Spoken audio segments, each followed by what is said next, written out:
Greetings, brothers and sisters from the four corners of the world. I hope everyone is having a blessed and prosperous day, afternoon, evening in your perspective lands. Okay, okay. Um, Spiritual warfare, brothers and sisters. I want to start off by saying this first that there may be, in this particular lesson, there may be some knowledge, information that may not be suitable necessarily for children, um, or anyone who has struggled with, uh, per se, witchcraft uh, in the past.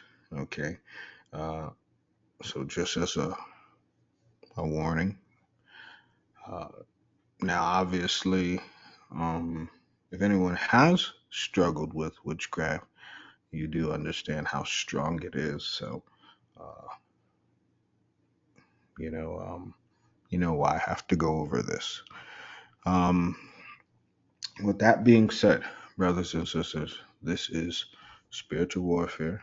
Okay, this is spiritual warfare. And it's all about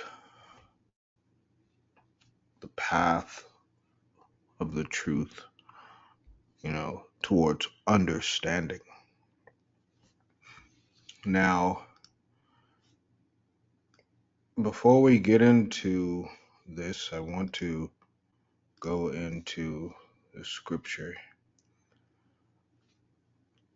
Ephesians 6 and 12 reads, "For we wrestle not against flesh and blood, but against principalities, against powers, against rulers of the darkness of this world, against spiritual wickedness in high places. Wherefore, take unto you the whole armor of God, that ye may be able to withstand the evil day, and having done all to stand." Now, obviously, I've shared with you all how that had been changed. I'm not going to go over that.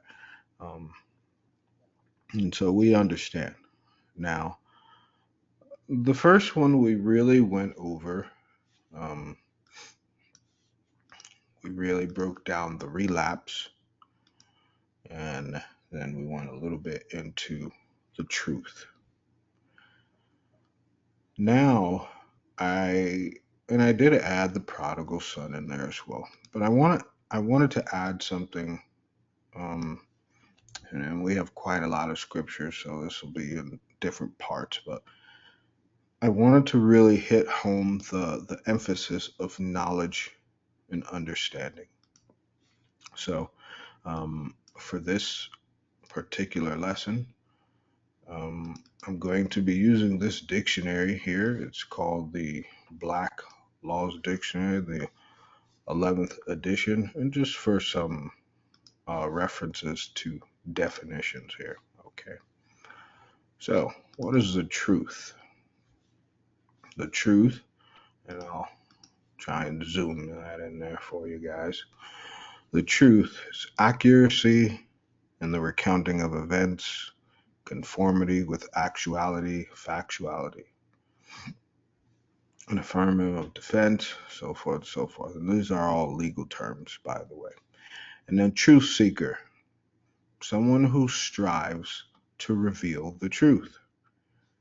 Okay, and it's really strange that they call lawyers that, but you know, technically that's us, right? Serving the Most High. We are the truth seekers. And then you have knowledge. Knowledge is in many forms there. Um, an awareness or understanding, you see. An awareness or understanding, and I'll get that a little closer, of a fact or circumstance, a state of mind in which a person has no substantial doubt about the existence of a fact. And you can see all the information there. And then there's something called actual knowledge. Direct and clear knowledge is distinguished from constructive knowledge. The employer had witnessed, and they give the example. And then knowledge of information that would lead a reasonable person to inquire further under the discovery rule limitation period begins, so forth and so forth. There's common knowledge, there's constructive knowledge, knowledge that one using reasonable care and diligence should have, and therefore that is attributed by law to a given person. Okay. Express actual knowledge, first-hand knowledge, general knowledge. That is the knowledge of facts about many different subjects. Cumulative knowledge that someone possesses, expansive or paltry as it may be, as a result of a lifetime of learning. Implied actual knowledge. There's also imputed knowledge, knowledge attributed to a given person, especially because of a person's legal responsibility for another's conduct. Personal knowledge, knowledge gained through first-hand observation or experience. This is also known in the Bible as wisdom. And says, as distinguished from a belief based on what someone else has said. So, what someone else has said, that experience, what someone else has done. Presumed knowledge, this knowledge that a person is reasonably expected to have because of the person's business training, education, or other experience. So if you are, let's say, a veterinarian, you're expected to have all the studying, all the knowledge on how to take care of animals. Same thing as ministers, we're expected to know everything within the Bible and the text and whatever the Most High wants us to share with the people. Presumptive knowledge, presumed knowledge, public knowledge, knowledge that is open and available to all people to acquire, use, and share. Reckless knowledge, a person's awareness that a prohibited circumstance may exist, regardless of which the person accepts the risk and goes on to act. And then there's scientific knowledge, which they base it off supposedly evidence, knowledge that is grounded on scientific methods that have support that have been supported by adequate validation. Four primary factors are used to determine whether evidence amounts to scientific knowledge. One, whether it has been tested. Two, whether it had been subjected to peer review and publication. Three, the known or potential rate of error. And four, the degree of acceptance with the scientific community. And it's really pretty much the same how the Most High tests us, right? You know, one, we have to be tested. Two, the Most High, goes over with the angels, meaning our angels of presence. The Holy Spirit tries us, and we're tested by how we walk in Christ, right? Known or potential rate of error. Is this person going to be always falling? Or is this person always going to make mistakes? Is this going to be a whoopsies, I'm sorry, I didn't know person? This is how we are also judged as well. And the degree of acceptance within the scientific community. Now, if you turn this and understand that it's referring to the truth, right? It's not the scientific community, it is the congregation, or it's the body of Christ. How can someone deal with accepting the truth? For example, you have um, the children of Israel. A lot of people think that the children of Israel are dark skinned, which not all the children of Israel are dark skinned. Some people are light, some people are brown, some people are extremely dark. And then you have Edom, who is on the fair side, what people would call Caucasians, but Edom also is brown people as well, who may be considered black. And then you have people who are Danites, who also consider themselves as black, but they're the serpent seed, right? Or the serpents of the children of Israel. So some people may hold on to, oh, the color, and then come to realize that they're X, Y, and Z. And that's why I always emphasize when it comes to teaching certain things, um, it's really good to just base a ministry and teaching off the doctrine of Christ. Okay, because if not, you'll end up telling someone there's something, and you may not even be what you think, right? So, um, never mind though. So, and then there's superior knowledge and knowledge greater than that of another person, so as to adversely affect that person in the fraud claim. And they just give an example. And this is kind of, it says information, understanding, skill that one gains through education or experience. And look what it says, carnal knowledge. And that'll be important um, for one of the scriptures later on, or a few of them.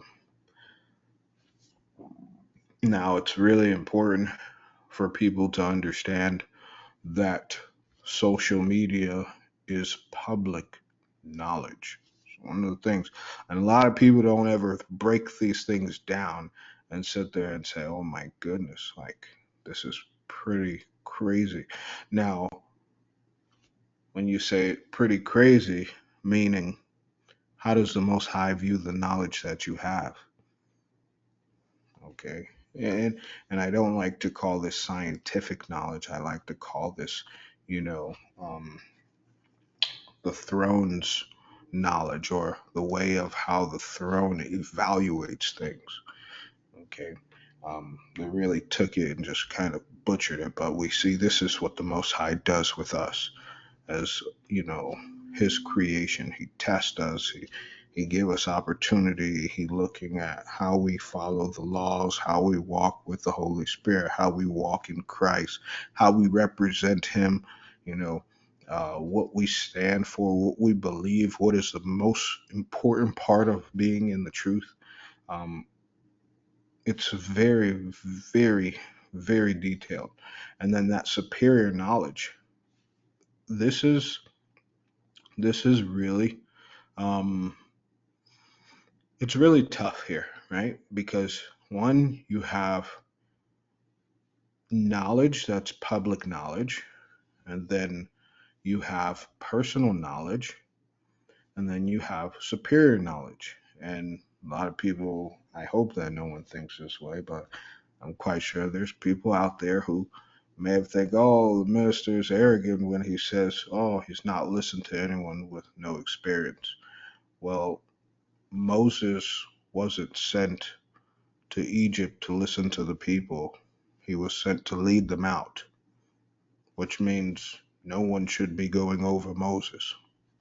Same thing with Joseph. Joseph didn't go through that situation to be taking orders. At that point, he was taking orders for that whole servitude, and then he was elevated. He wasn't elevated to take orders, he was elevated to give them.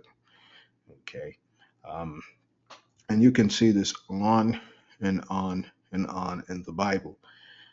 So now we have a lot of individuals in the world who believe that public knowledge becomes superior knowledge to those who are chosen from the Most High to do these works. And why would they do this?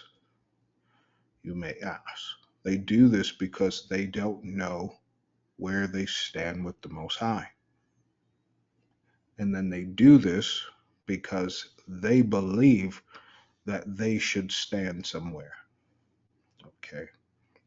It's kind of the same concept as white Christ and black Christ, right? We understand Christ was of color. We get that. The scripture is as clear as day. But when we had no knowledge that Christ was of color, we still went to church. We still did everything in the church services. We sung, we gave tithing. Everyone did the same things. Now, when people come into the truth, the children of Israel, it feels like a superior knowledge because, oh, Christ is black. And so, really, they feel some type of superiority because of this, when it just goes to show you that someone coming in the truth because of that will never go to the kingdom. Because if you couldn't ride for the Bible the same way, whether it was a white person or a black person, then guess what? You've used this knowledge and you've looked for certain knowledge to make you superior to others.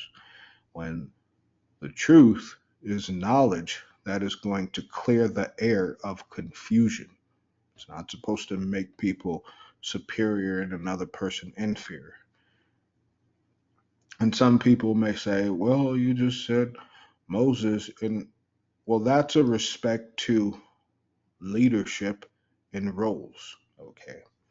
When you're in the truth, and I found this for, have mercy, so many years where people, where young men get into the truth, and men in general get into the truth, and they just feel like, oh, we're kings now, or oh, we're princes, and that's not how the Most High chooses people.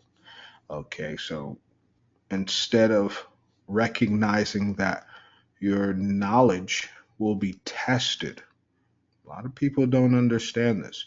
Your knowledge will be observed from the Most High, and it will be tested. And that will be what comes out of it is that experience, whether it was good or bad. Okay. And then sometimes people's experience is a testimony. Sometimes people's experience is, uh, you know, you just saying, well, man, I really dropped the ball there, or I should have been focused, right? And I can do better next time. Now, after knowledge, so we have truth, we have knowledge, and now the meaning to understand. It means to apprehend, the meaning of to know. The tester, and it just gives a definition, and then the term understanding. The quality, state, or process of comprehending. The mental state of a person who understands something. One's personal interpretation of an event or occurrence. And guess what? Yes, the word understanding means an agreement. So when you understand something, you understand that you are making an agreement with the Most High. Hmm. So with this concept now, and this truth of understanding, we take now Ephesians 6 and 14, stand therefore having your loins girt about with truth. So truth, how do you get truth? You get truth from knowledge and how you understand it. You get truth from knowledge and how you understand it. And then how you put it into play. Correct? With that being said, comprehension. What does it mean to comprehend? I'm going to bring this up here. Comprehend is the same thing, to understand. So if you go into the if you go into a church and you talk to the minister or the elders and you say, what is your doctrine? Okay. Their doctrine will tell you how they comprehend the Bible. So, for example, the journey of the remnant, my doctrine is I understand that life is a journey. And in order to go through life properly on the straight and narrow, you have to adhere to the Gospels. Now, if you want to be a remnant, your goal should be to stand before Christ. Your goal should be to get to Eden. Your goal should be to follow everything that the Most High says to do. That is our doctrine here at the Journey of the Remnant. Some people's doctrine is just to wake up the children of Israel. Some people's doctrine is just shout at and curse people out on the street corners. Some people's doctrine is to give to talk about tithing and sowing seeds. Every person who ministers or gives a sermon or a lesson, we all have a doctrine.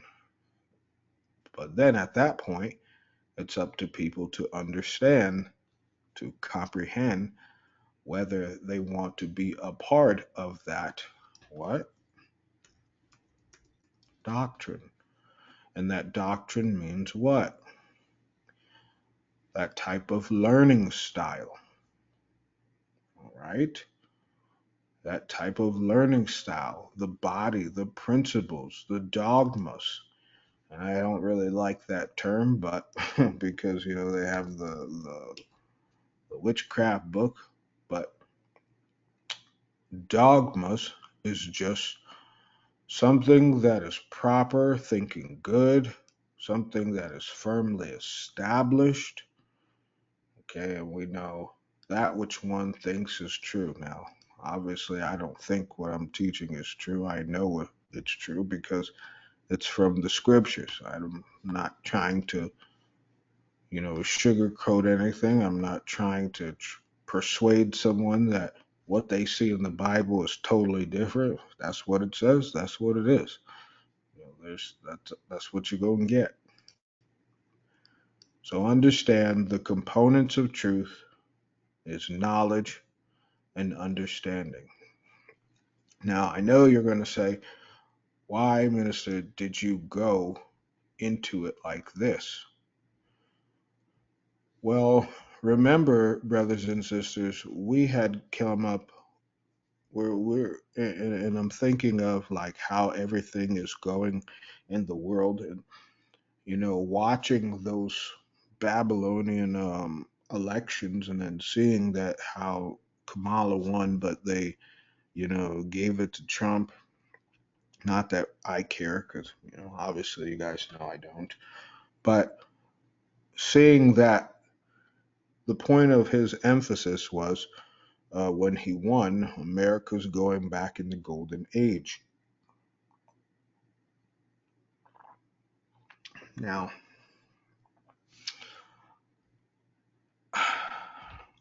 this is where it gets a little tough here. Okay, so the golden age. Let me open these up. I apologize. The golden age. Remember, he said, "Oh, we're going to bring America into the golden age." I did some research, and obviously, you guys know the root word MAGA, MAGIN, MAGUS, MAGI. Okay, MAGA is witchcraft. And now it says, in this book I wasn't able to get. I was trying to look for it on the PDF drive, but for some strange reason, the PDF drive, um, the PDF drive no longer works. Um, but no, it won't be a book I'd be purchasing either. Um, Now, it says a complete system of magic that bridges Eastern spirituality and Western mysteries. And this is Kundalini and the Golden Dawn. Now, if anyone doesn't know what Kundalini is, it's that same spirit that has people speaking in so called tongues in churches. You can see the Holy Ghost. There was a movie years ago, I think it was called The Holy Ghost People. They used to do this. They take the snakes out and, be dancing and say, hey, all kinds of stuff. Wild movie. Okay, but it was on a true story, and you look up this Kundalini, um, and it's based on yoga, but the word Kundalini means snake. Okay, keep that in mind. So you're wondering why the Hindus, they love like trying to tame snakes and sing to the snakes. They're out of it here. Okay, but it means a coiled snake, to be pretty much to be one with the snake. And they have their serpent deity called the Naga. Okay, almost close to Maga, but Naga. Maga is magician, Naga is serpent. Now, it's said that the Kundalini is the divine feminine spirit. So any females out there, when they putting these things online and say, "Oh, you're in your femininity and you're divine," that's where that comes from. Pure witchcraft. Okay. Um, and yes, it is a part of their so-called modern spirituality and new age movement as well. I'm not going to get too much into it, but you see, and it says Kundalini is the innate intelligence of embodied consciousness. Wait a minute. Consciousness, right? Right? Consciousness.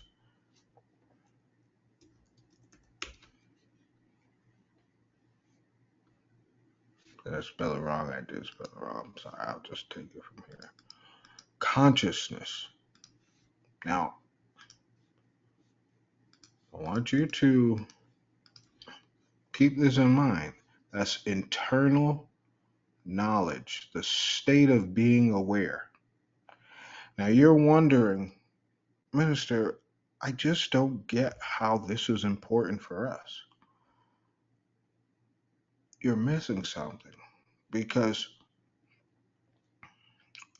so for, Babylon, everyone sips of that tea, right? Every nation sips of that tea. Even you and I, we have sip of that tea from the whore Babylon at one point in our lives. But you see, Trump, he elected this woman here to be something very important. She will be the director of national intelligence. Now, I want you to keep that in mind now. National intelligence, and then Kundalini is the innate intelligence of embodied consciousness. Intelligence. You following? Now you're saying, what does this mean? It says, according to David Gordon White, this feminine spiritual force is also termed, which is a double meaning of enjoyment, and coiled signifies her strong connection to bliss and pleasure, mundane physical pleasure, and the bliss of spiritual, spiritual liberation. I know you're like, what? I don't get it though. Why do we need to know about this person? So let's take a look here. Okay, this was this person.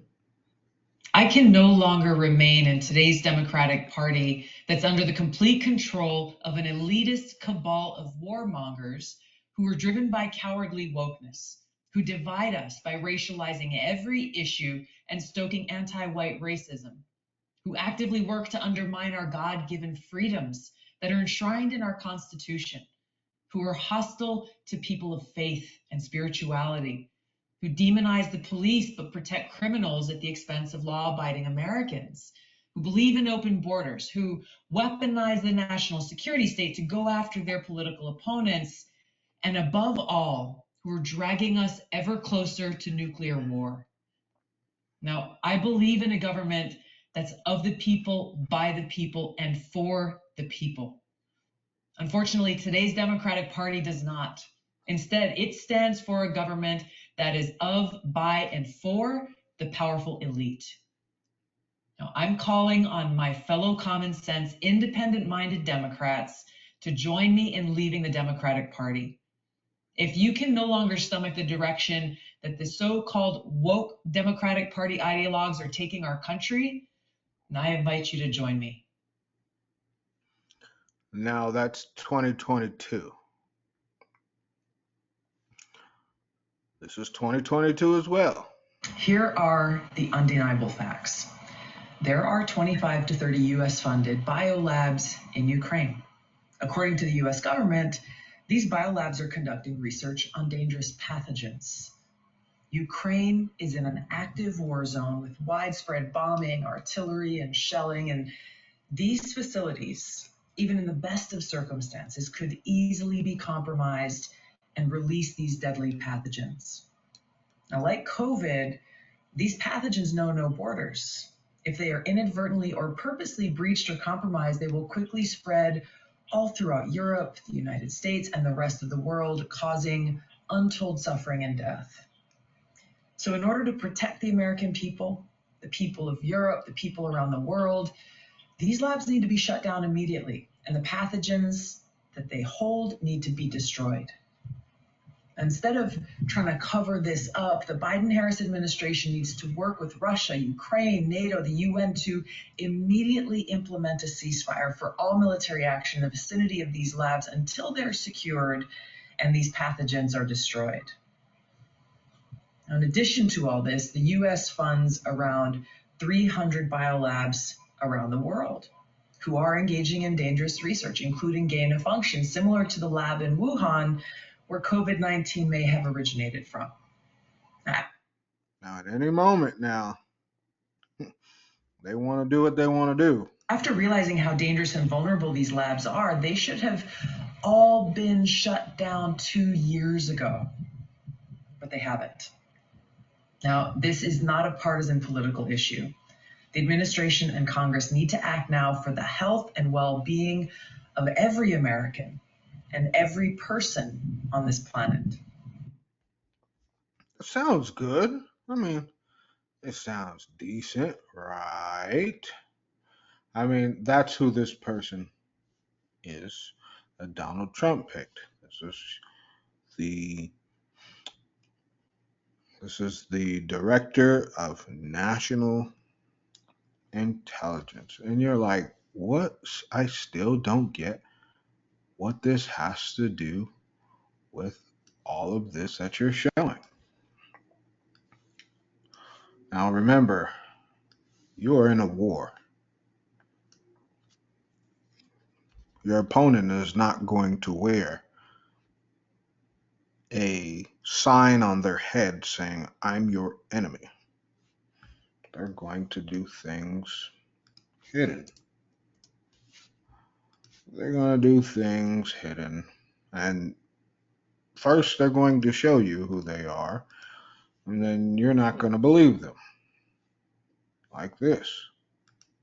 As a practicing Hindu, I have been on the receiving end of Hindu phobia and bigoted attacks. Unfortunately, even now, as I stand before you here today and running for president, those Hindu phobic attacks continue. Attacks against Christians, Muslims, Jews, atheists, people of all different religions cannot be allowed to stand. And what is most important is to lead from the front. Yes, as President of the United States, I will do that in calling out and condemning those bigoted attacks. Now, yes, she ran for president before. But this is something that each and every one of us has the opportunity to do when we are confronted with such bigotry. It is only when we stand together and speak out against and condemn. Sound like Kamala, don't you? This kind of bigotry and the violent acts that sometimes occur as a result that we can actually change, make that real change we know we need to see.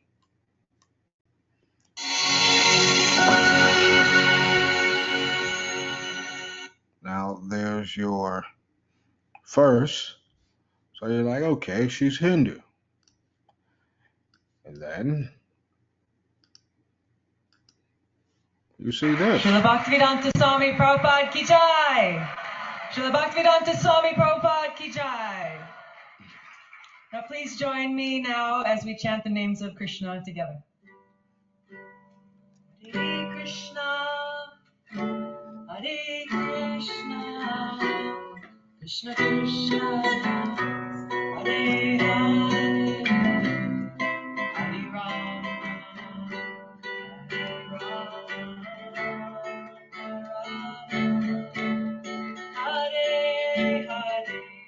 Please chant. Hare Krishna, Krishna And yes, if you didn't know, singing is chanting. Krishna, Hare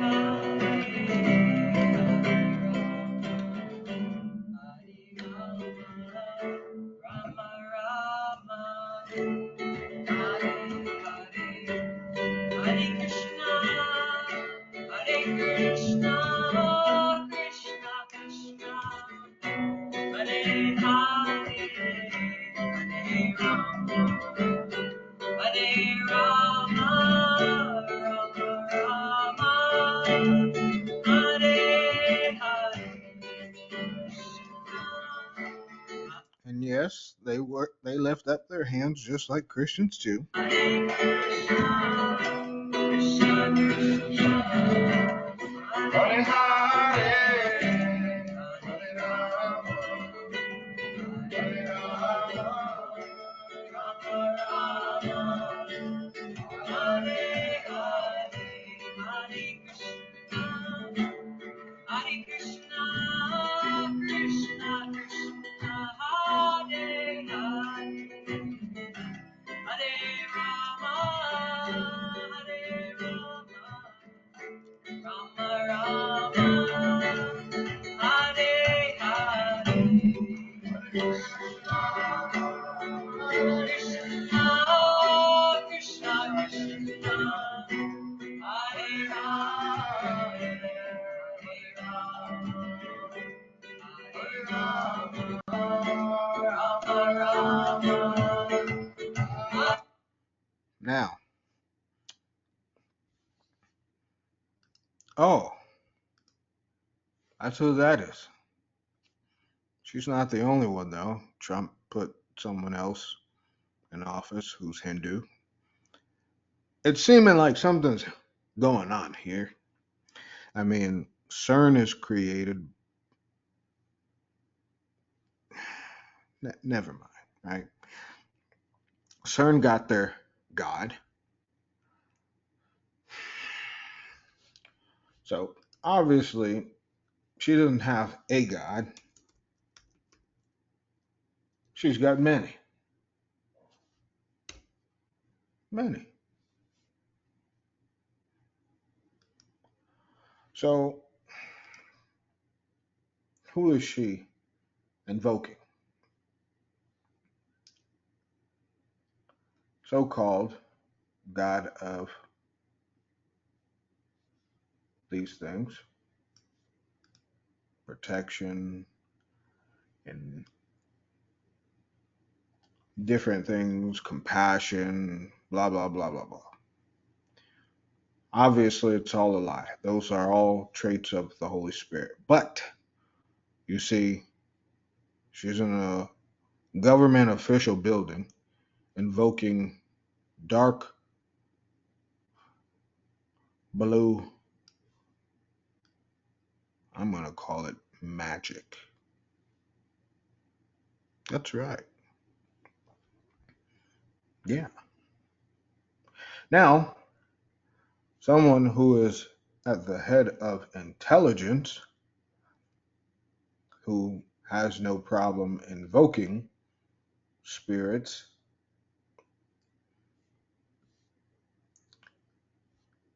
now please also keep in mind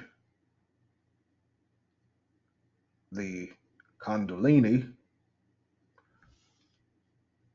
went with Magus. And it's kind of interesting how it is all about MAGA, and now MAGA puts individuals who believe in the Kundalini and your NSA and your intelligence, right? Now, you're wondering why all these things are going on with women. Divine goddess, that's a female. Divine feminine, that's a female. There you go. Causing spiritual liberation. Do you understand what this means? Liberation means freedom. And it says, refers to freedom from this, the cycle of death and rebirth. Now we understand that when you die, you go straight to Sheol and wherever the Most High takes you as a resting place. Either it's going to be good or it's going to be bad.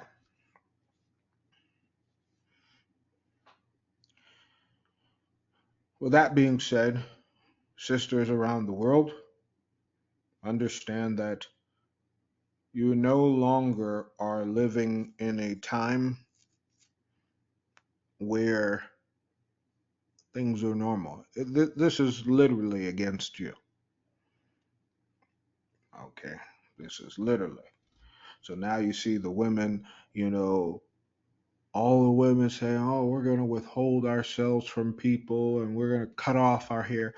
All of it, they feel they're doing it to be liberated. Come on. Now, obviously, celibacy is great, but for the reasons they're doing it, absolutely wrong. They already, introduced it.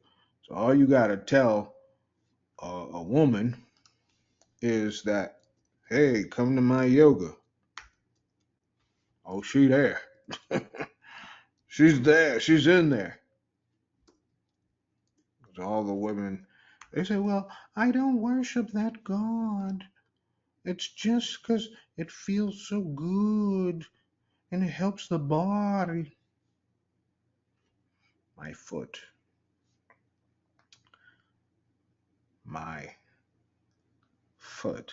If it's for worshiping, that's exactly what it is. Now, oh, Pilates. Pilates is everywhere too. Everywhere. Now they kind of coin it as something good. But yeah, it's got some stuff into it too.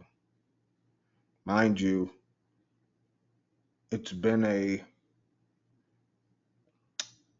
is a is a comparison to it, as you can see. Modern yoga is the same thing, a mind and body discipline, where Pilates incorporates elements of stretching and breathing. Brothers and sisters, it's the same darn thing. It's the same thing. It's the same thing. And someone's gonna say, can we not stretch? Can we not? Oh yeah, you can stretch, but not with them. You can stretch, but not from a video of them doing it. I don't understand how hard it is to put your arm and pull your arm from one side to the other, touch your toes. I don't get why it needs to be towards a God, but hey, that's just what people enjoy. They enjoy giving up their lives to Satan.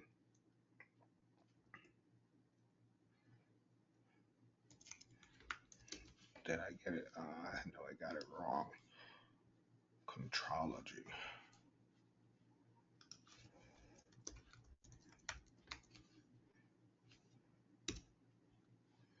They're not going to give me the root.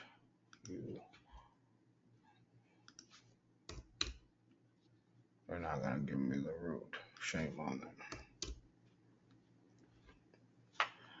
Now, if you see, it says contrology, which it's really disturbing that they do not share the full thing, but we understand anything that says control and then is going into a religion, it means you're giving access to something to control you. I mean, 1 + 1 = 2, I hope. I hope.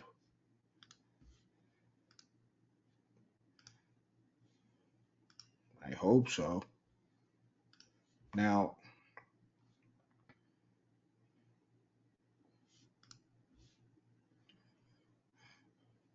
this is, I know, pretty crazy. But let's get back to this one because this is the one. This is the one where you have, at a time where Hindus in the Middle East, or not even in the Middle East, Canada, Bangladesh, Pakistan, India, they are going wild right now. They're going out of this world. It says when Kundalini is awakened spontaneously or without guidance, it can lead to the Kundalini syndrome, which sometimes presents psychosis. What? Wait a minute now. And you're in charge of intelligence? And this is a god a pagan god of awakening and spiritual liberation. What is going on here? What's going on here? All these things, all this yoga, you see all these things, they done got the women. All they had to tell you was it'll help you breathe longer and help you live longer, and you, hey, that's it. That's it. They got them. Now, this is a God's name. You can see it. It's the name of a goddess, calling it the mother goddess. Now, what is it the goddess for? It's the goddess aspect of this god, which is really fallen. Protection, strength, motherhood, destruction, and wars. Now, you know, the women don't have protection anymore because they don't want to date people. They don't want to marry people anymore. They just want to live their life. There's no strength no more for them because a lot of them are in confusion. The women don't want to be mothers anymore. You see so many instances of married women sleeping with children, school children, unaliving their own children, abortion. So there's only one thing left: destruction and wars. Now, this there says it combats evil spirits. We know this to be a lie because the Most High, His throne, the Holy Spirit, Christ, they're the only one who combat evil. So therefore, these entities bring evils and demonic forces, and they threaten peace and prosperity. The same thing that Trump said he was going to do was usher in the golden age which was peace and prosperity. This is look. Mm, mm, this is looking real interesting, huh? Now,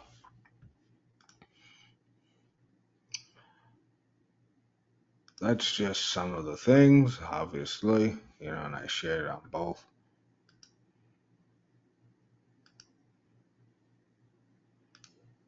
It's pretty wild. It's pretty wild. Man. Now, why is this important to continue more? It says the Golden Dawn members were primarily interested in magical philosophy and traditional ritual practice for the advancement of the individual's spirit.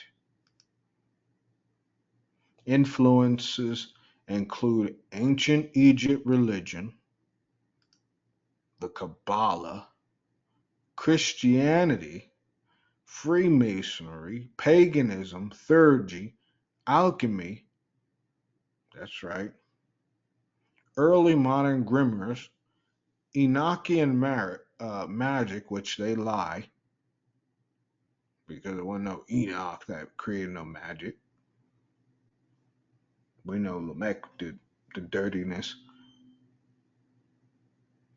Recorded all by this early modern occultist John Dee. Magic for the order was the use of methodological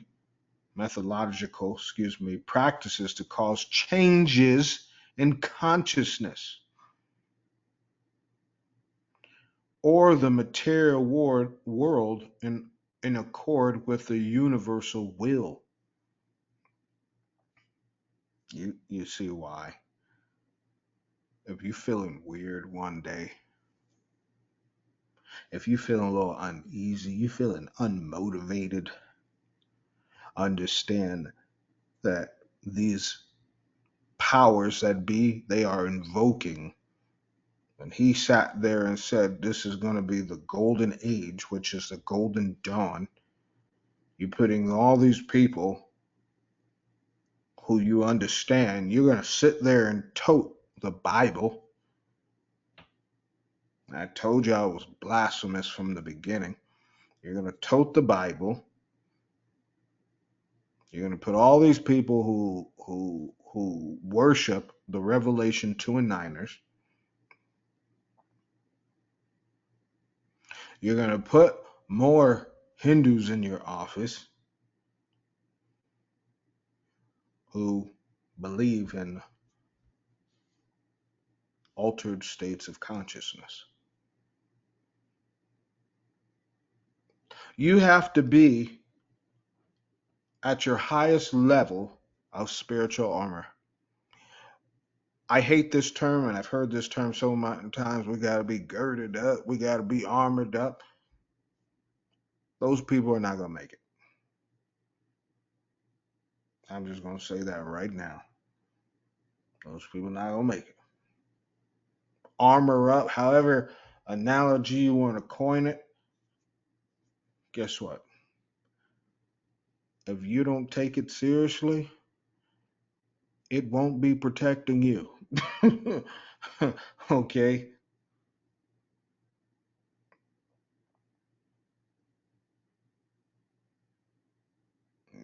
Pay attention to these things. Now, it says they observed that the object and center of each operation was now the magician, and its aim was to bring him or her closer to spiritual maturity and potency by inflaming the imagination. By inflaming the imagination, providing access to the altered state. Now, they said providing, they're giving you something, providing access to the altered states of consciousness and strengthening and focusing on willpower. Oh, we have the willpower. We can do it. We can be just like them. Well, we're going to cut off a hair. We're going to march. We're going to protest. It's all willpower.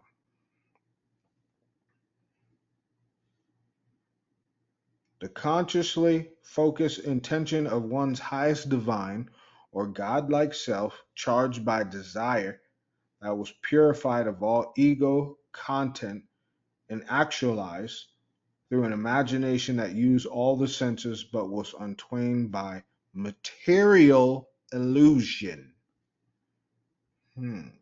I wish they would let me finish reading this, but I don't got money for that. I'm not paying for it. Neither am I signing up. But you get it. And so the Golden Dawn goes back to this, the Hermetic Order. And we heard Martin Luther King say, out of the darkness, the light. You heard Kamala Harris say, out of the darkness, the light. This is all a game to them. This is the Hermetic Order. And I've went over this before. But in case you are new, this stuff ain't little. This stuff ain't little. It's not little at all. This is their work of art. This is all they art.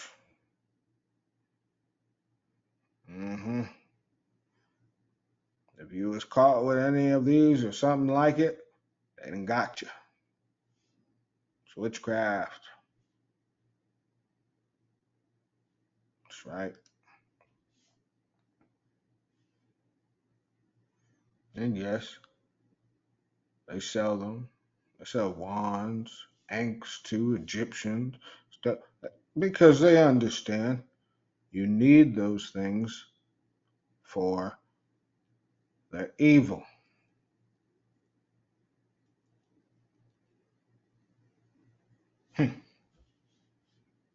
What's going on here? What's going on here? And this woman gonna sit here and let you know they said that she was a part of a cult. Wait, what? Hey, Donald Trump then got you. The deceiver of the century. The transcendental Hinduism cult.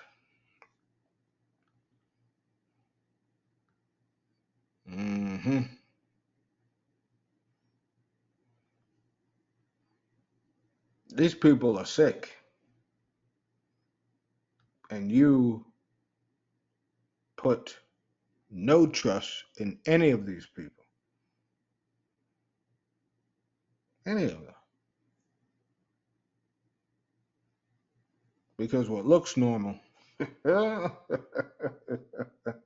is never. It's never normal. Now, it says here, accused of running an abusive cult. Now, look what I found.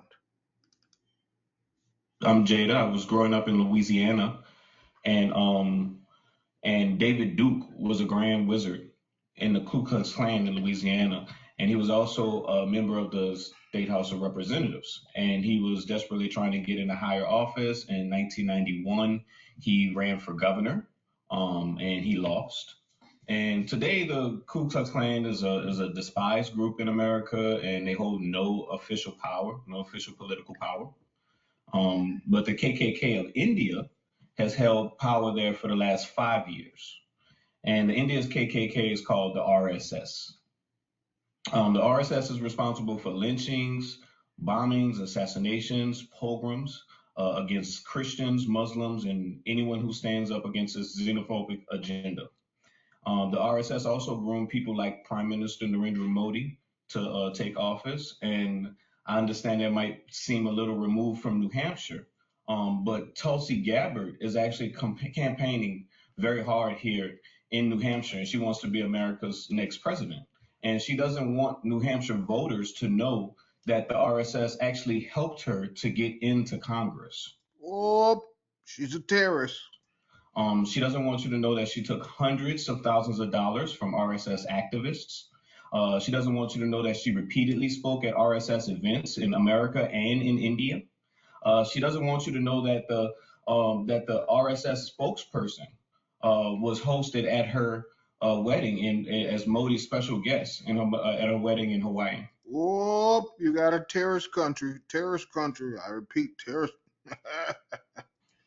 And I know we've all heard of how Hillary Clinton accused her of being a Russian asset. However, Fairness and Accuracy in Reporting, which is a national media watch group, called the Russia accusations a distraction from the reality that Gabbard's most troubling attribute is her documented connection to the far-right Hindu nationalist movement known as the RSS, the parent organization of India's ruling BJP party. And like I said, she wants to hide her relationship with the KKK of India.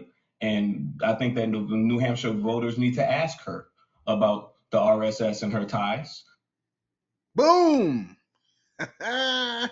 So hey, you listen up, you in Babylon.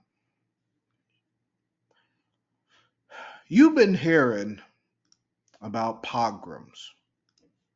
You've been hearing how the Israelis and they just going over and having issues, right?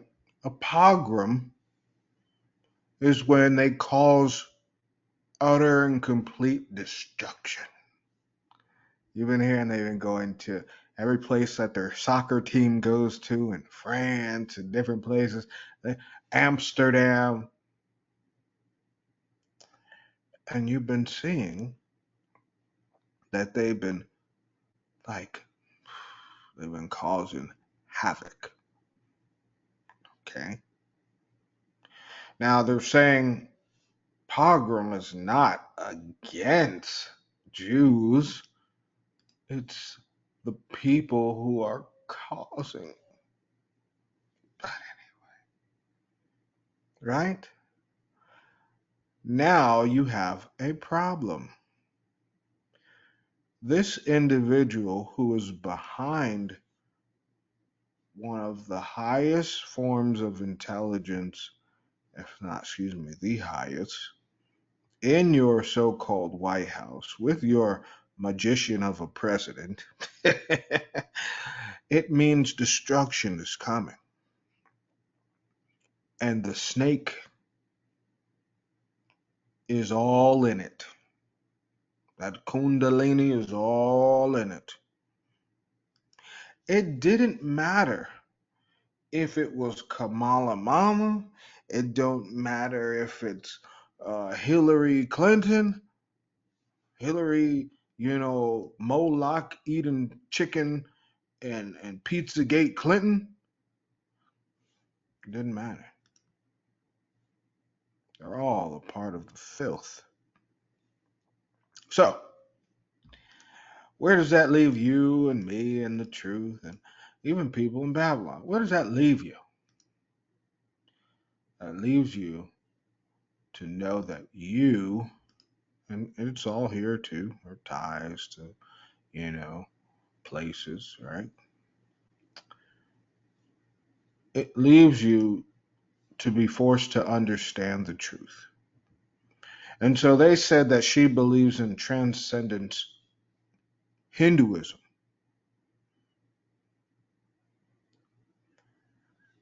This is the aspect of existence of an independent material universe beyond all physical laws. Related to the nature and power of deities as well as other spiritual and supernatural beings and forces. Can you say that spirits are at an all-time high? I mean, they're about to get even crazier, especially, especially if you live in the United States and Canada and Mexico. Oh, it's going down. It says religious experience, transcendence is a state of being overcome with limitations of physical existence. That means inviting demons to use you as a host. You're the host. They got him. Hook, line, and sink him. They got him.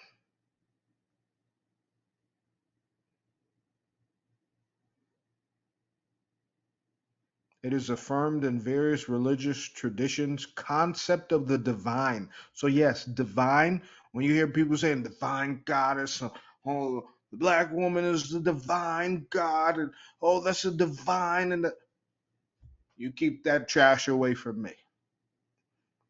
I don't want no demons coming to think that they can Airbnb in me. No, I'm not hosting no spirits. You keep that stuff far away. It said they're typically manifested in prayers.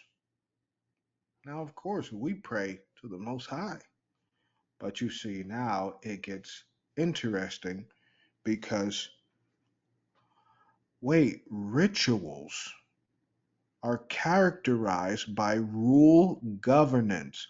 That's your government, which means, hey, I tried to tell you all to stay off of the social media.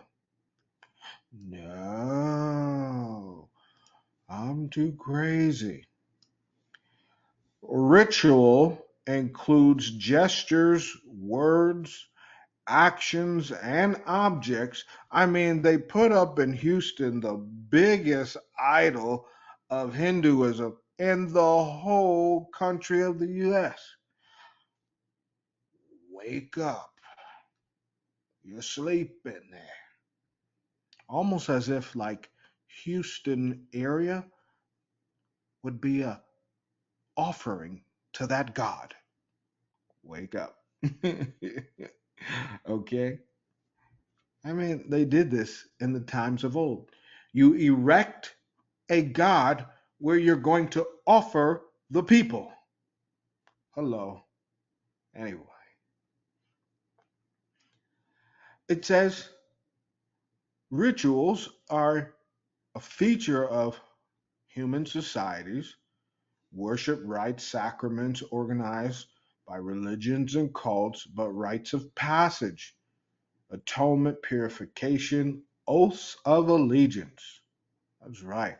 Dedication ceremonies, coronations, and you got it, presidential inaugurations. Watch for January 20th. Just watch.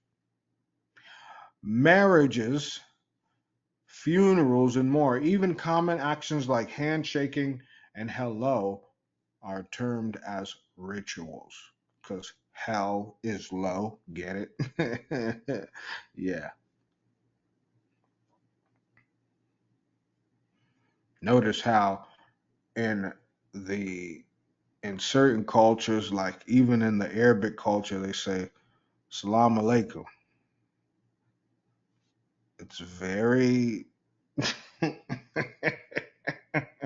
that means peace be upon you, right, or peace to you. But the United States, that English comes from that Latin. Oh, but now moving forward, in that woman's religion, it says ritus may be related to Sanskrit rit, principle of natural order, and regulates and coordinates the operation of the universe. Now, she's operating the Department of Intelligence. Had people chatting all up there. Or you gonna see her face more. You are going to see her face. And I think it was the director of the NSA or something, or it's also Hindu as well. Pay attention to out of nowhere, the Hindus have taken over Washington, D.C. I'm just saying. And I have nothing against Hindu people who are righteous. Hindu just means people who are from India. Those who serve the Most High, I have no problem with them. But this is not all strange.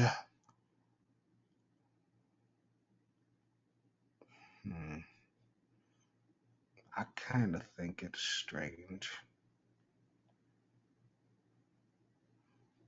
Because it says transcendence in Hinduism is described on a level of spiritual attainment or state of being open to all spiritual aspirants.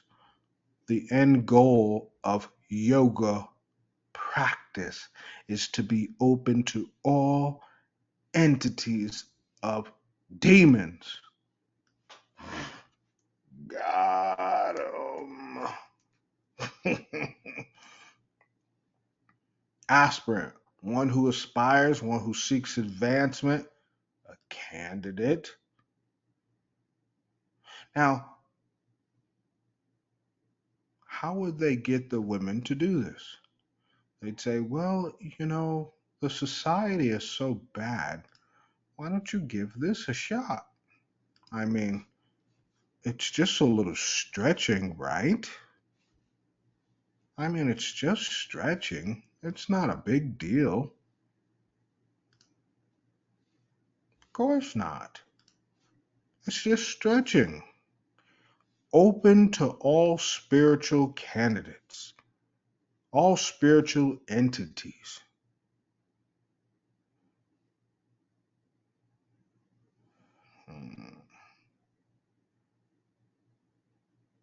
Something's not right here.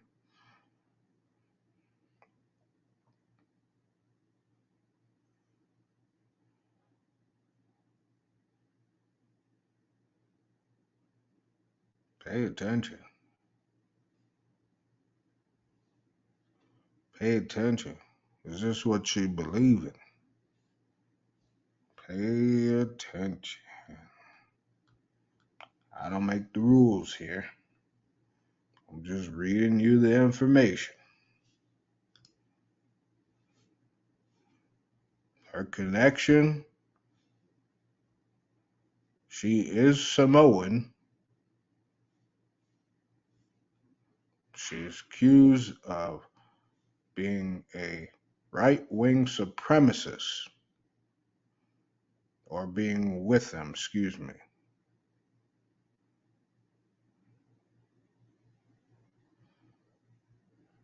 You better wake on up.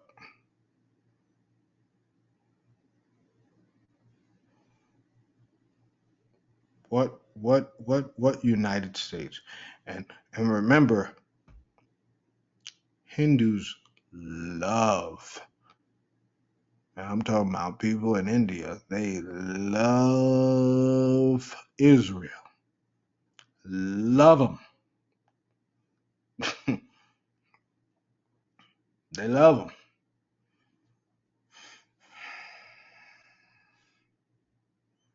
Now, you're going to start seeing these spirits.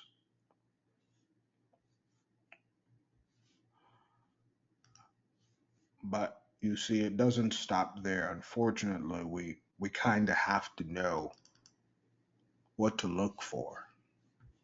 So I went and found this book called the Golden Dawn. I tried to get another one. It was called, and like I said, I'm not paying for this.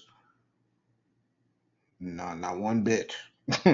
You got the wrong one. You're not gonna catch me buying this. I'm gonna try and get it as a PDF. You know, there's a book. Let me see. Hold on real quick. I'm gonna send it to myself so I can give me a quick second. I'm gonna show you. I'm gonna show you now because someone's gonna say I need to see this. One moment. All right. Thank you for your patience. Some somebody come look at this. Okay. Oh, I got you, you dirty dogs. What? Watch this. Whoa. One second, let me see. Okay, we'll take this one out. Now, Golden Dawn.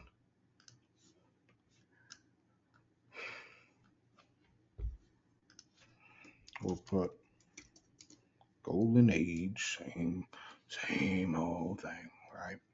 Same exact thing, literally. Put them together, okay? Put Golden Dawn here. Put this one here. I have another book, PDF. We'll put this one here. And we will put this one right here, right at the bottom. Now, this one at the bottom is The Magician of the Golden Dawn. This is Aleister Crowley. You know, Mr. Satanist. This is the Golden Dawn. And this also has some stuff up in there too. Now, you remember the five, the Golden Age, the Golden Dawn. It's all the same thing. Don't believe me? Check it out. Just try it. It's the same exact thing. Now, that being said, we'll start from. I want to share this. The name of the Most High would never be able to be used as a form of sorcery. Because someone's going to see names that they've called on the Most High. And I want to put this to rest here. Because some people say, this name, and some people say that. You tell me this. We serve a creator who is great. He would never, his name would never, ever, ever be used for witchcraft. So, with that being said, let's have some fun, shall we? Now, people have seen this. That's normal. Yes, this is what they believe the tree of life is. Here are the names of demons. Some Jazas, so forth and so forth. He taught these things. Okay, Mount Hermon, that's right, was a demon. That's why you see, and it correlates with the books of remembrance, how it was changed. It's not Mount Hermon. All right. Moving forward. The holy angels, that's correct.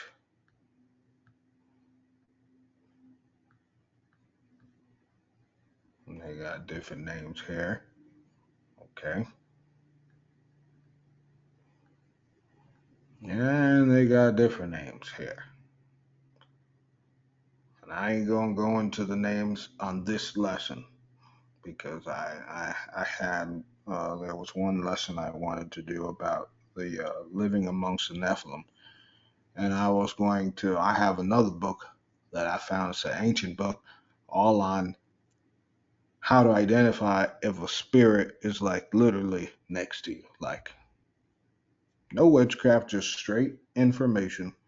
Just how to identify if they are controlling your mind and all these things. They even have the names of cherubim, which I don't necessarily know. I've never heard of names of cherubim before and seraphims, but hey, evil's gonna be evil and they're gonna find stuff. I can tell you this. They would only have these names to know what to avoid. Keep that in mind, because even the Testament of Solomon says this.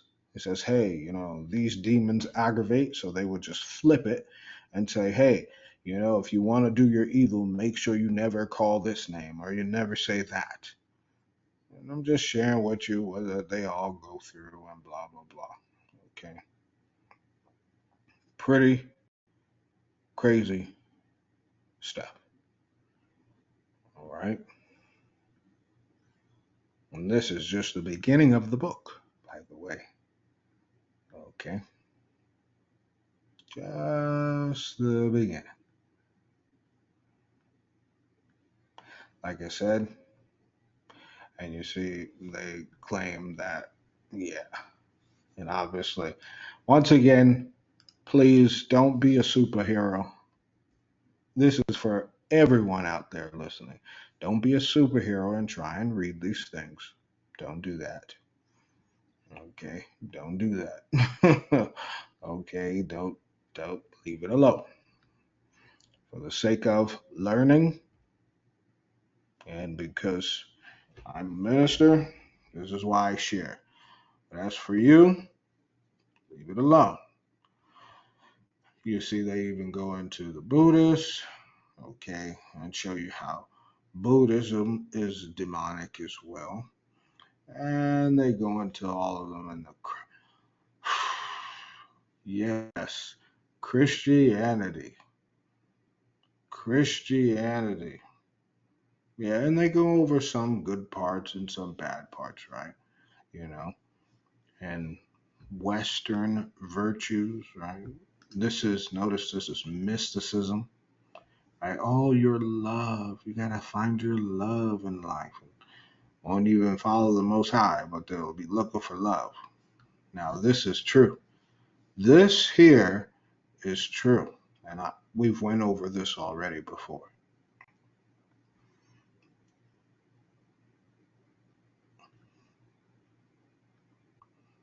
Now, there's some crazy things going on in this world. I'm telling you, I only share the truth. Now, these is just like a list of names and so forth and so forth. But then I came upon this book. Oh my gosh. Okay, hold on now. Hold on to your seat because someone's gonna get angry here.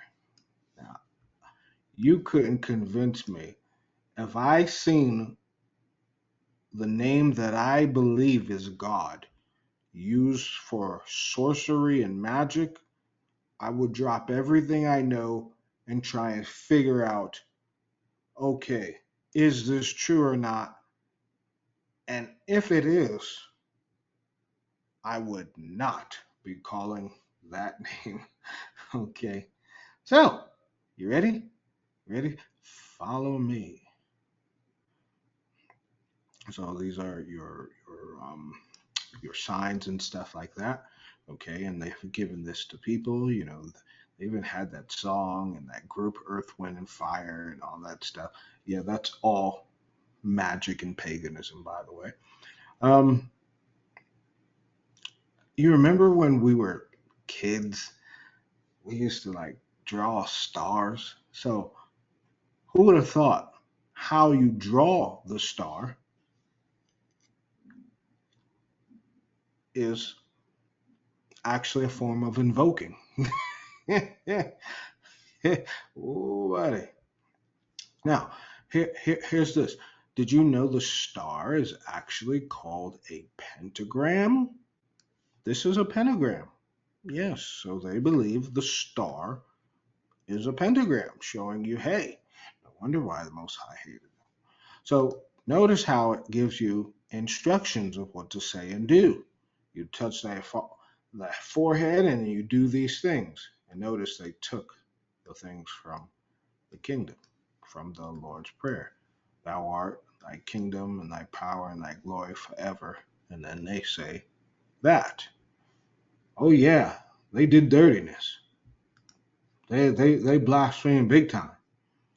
Now they said holding a dagger. Anyone who's read the books of remembrance, you understand daggers, knives, Lamech. Hey, fallen, we get it. That's why they use it. Now, the deity named Adonai. A lot of Christians use this now, Jewish people too. With my Hebrew Israelites, Ahia. That is the name of the devil. I don't make the rules here. That's just what it is. Okay? There's more names. Hold on now. Because I don't hold on now. Okay. Just work with me. And when they say cherub, they're talking about the cherubim, which I have no idea of this. And I'm not going to sit there and I know that the Most High has cherubim. I know that they control different directions. I'm not going far into any of this. We understand that these are all pagan in regards to these signs and stuff like this. Now, this is what they believe the tree of life looks like with the serpent. You've seen this before. Just about everyone has seen this. Hey, I'm sharing with y'all. The more you know, the more you grow. Number one, name, Ahia. Number two, Yah. Number three, Jehovah Elohim. Number four, El. Hey, I don't make this up.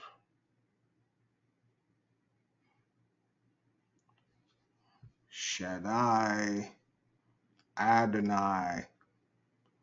These are the names that they use.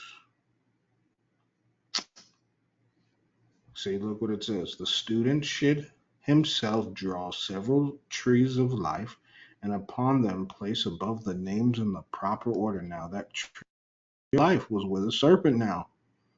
So that means these gods are all of the devil. They're all names for Shaitan. You got it. I don't make it up. I don't make it up. And I'm referring to all these so-called divine names right here.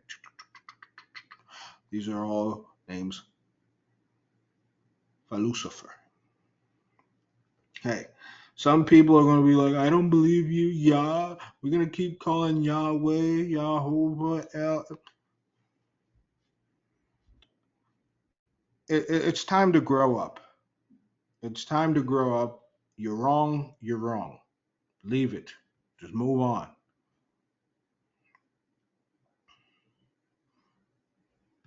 It's time to grow up. I don't make this stuff up. Yes, look at that. The medical symbol was a form of the tree of life in witchcraft, and so the snake was around it, so saying that Satan would always be in control of your life. You see that? These are some symbols. And yes, A form of witchcraft is geometry. Don't believe me? Look it up. Geometry is sorcery. No one needs it. It is what they use in the occult.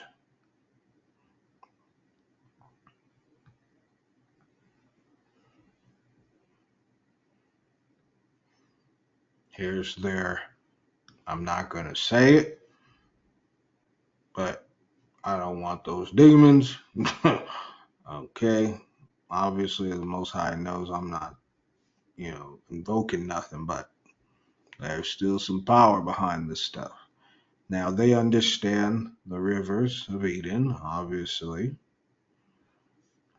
the cross, which they have meticulously, and a lot of people not going to like this. They will say, how can they use my Savior's cross? Well, you read the books of remembrance. You don't rock something that someone was murdered on. Good grief. I mean, read for goodness sakes. And then you have the symbol of the male and the female. Oh, Satan was not playing any games when he said he don't like you. Okay? He was not playing any games when he said, I don't like you. And see, usually some people will walk away when someone says that or just brush it off.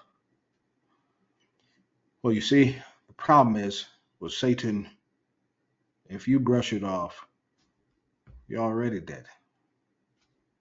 You cannot brush off Satan. You cannot. You cannot.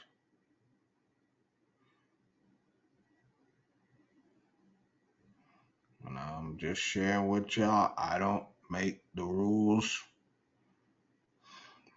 I don't make the rules. I just share with people. And look, this is the same thing that they got for the chakras. The chakras is all paganism. So you're wanting to know why I started this lesson off with this. I need you to understand that we are about to be in the world, the entire world, first Babylon, but the entire world. We are about to be engulfed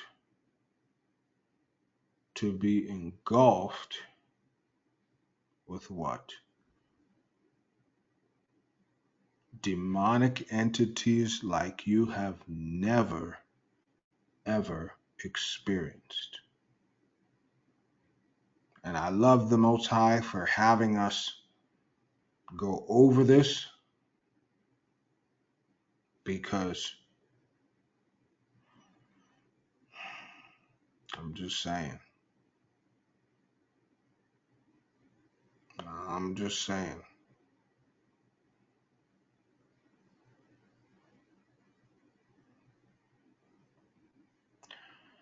Now,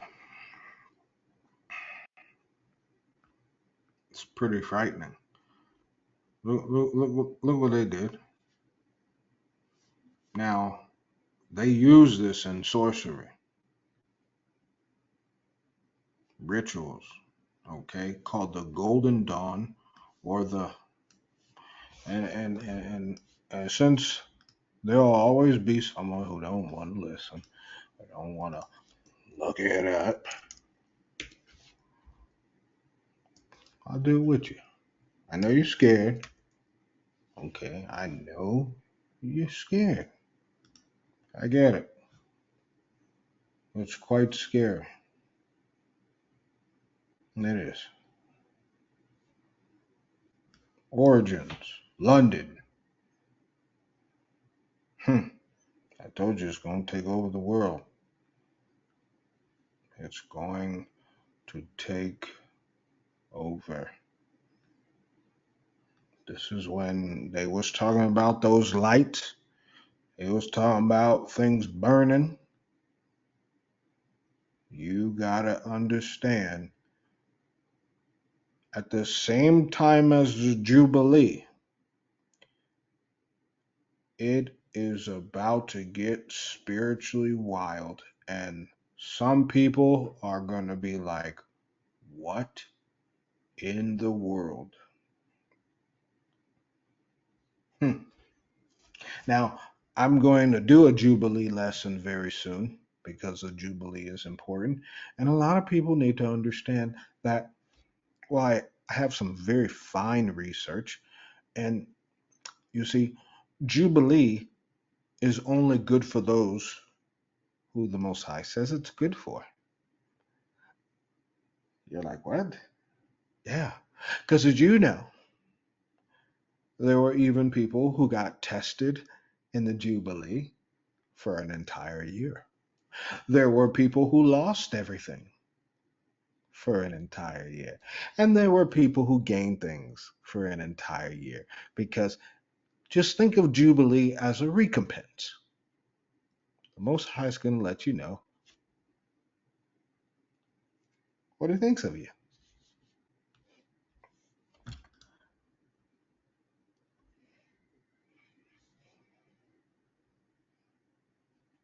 The Fellowship of the Rosy Cross,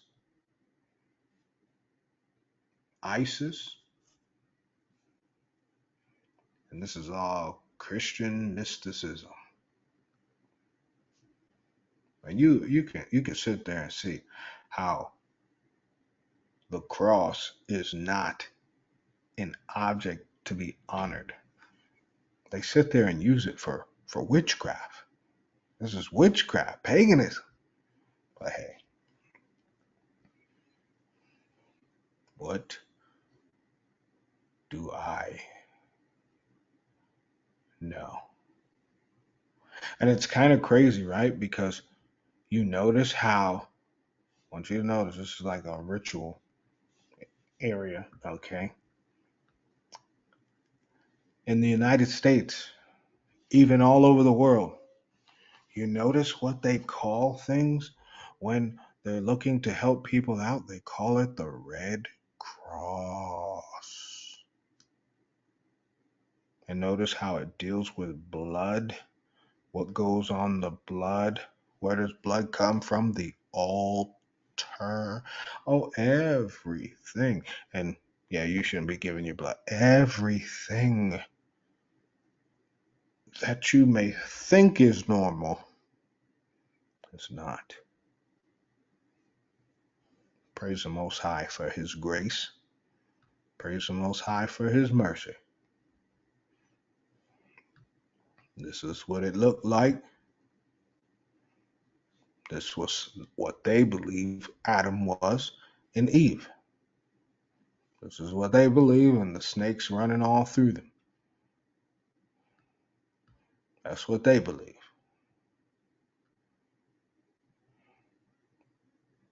They believe these things. They believe these things. They believe these things.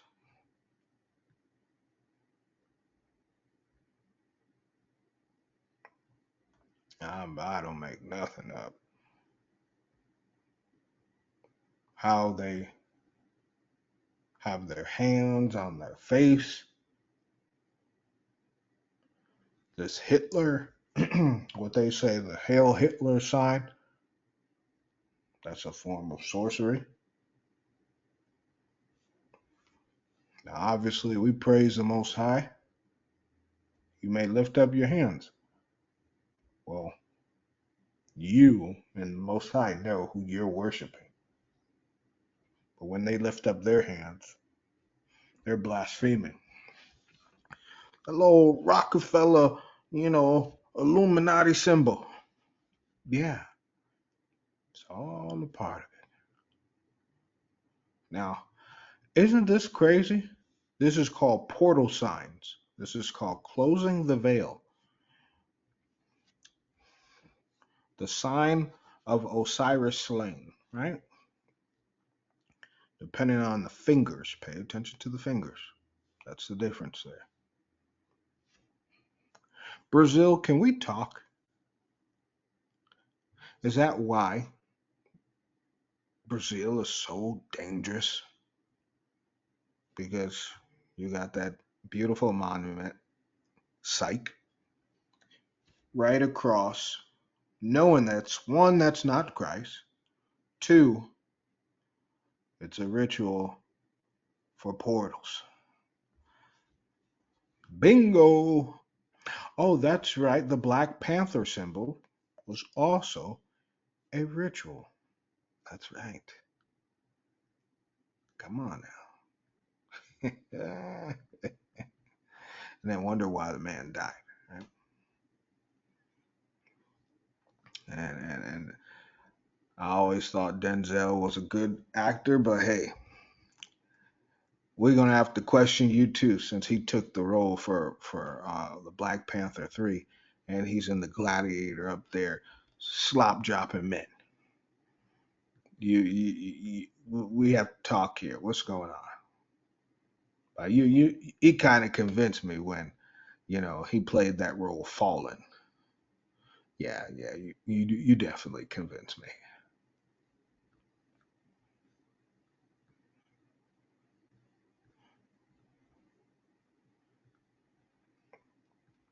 And I'm gonna show y'all some more things. Ritual of the Portal. I mean, and you notice how these are saying banners and banners, and you notice how when you go into a church, they want to have banners of the different names of what they say is God, and all of this is strategic, baby. What? Pay attention. Pay attention. I'm like I said, I'm just gonna skim on through. I'm gonna skim on through. This is what they believe now. Hey, I don't make this up. And you can't say someone could never refute this because this is what they do. They've made all their symbolism based on witchcraft, based on keeping people down, based on sacrificing people spiritually, physically, mentally, emotionally. Hmm. Using the cross. I mean, and you see these crosses all over. I mean, it doesn't matter what religion it is, it's going to have. So, and look, right? That's crazy how you go down, you're invoking. You go up. Everything to these demons is meticulous. I'm just sharing for you guys. I'm just sharing for you guys. They be having kids drawing stars up there and all kinds of stuff. And all kinds of stuff. And I'm just like, oh, good grief.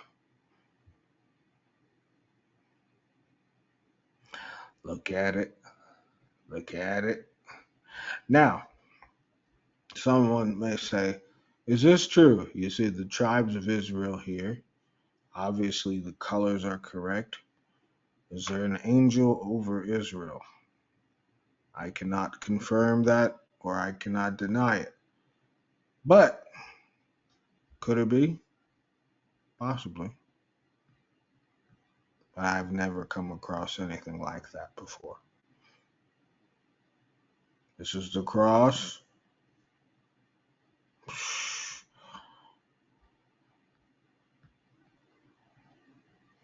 Notice how every movie, every knight in armor gotta have a shield and a sword and a dagger, right? And they always gotta have a drinking scene, sword and elemental weapons, right? Hmm. I'm just saying.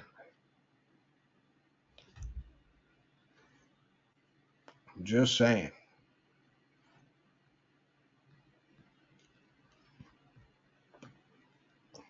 There it is. I don't make these things up now. The cloaks, the sword,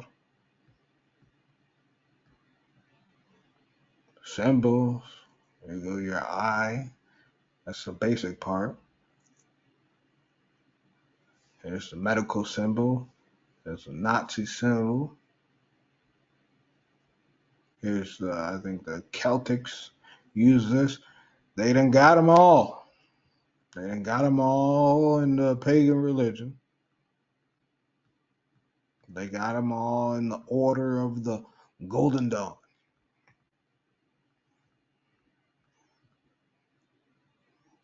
I know. Pretty sad.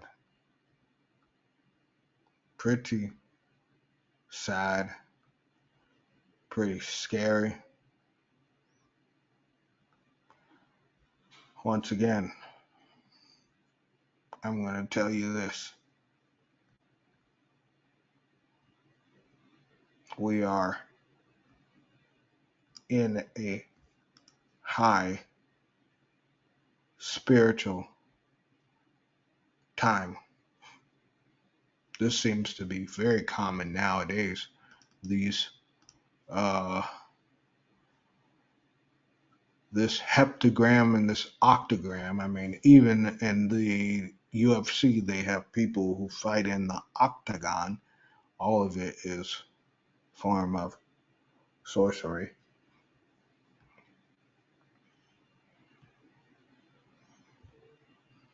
Okay, we don't make these things up. You see these things, you get the heck away from whoever is getting with these things. You run. I'm not trying to be with all that. And it's crazy because these names attached to certain things in the world, right? Elements, so they're saying fortune goes with fire. How wild, right?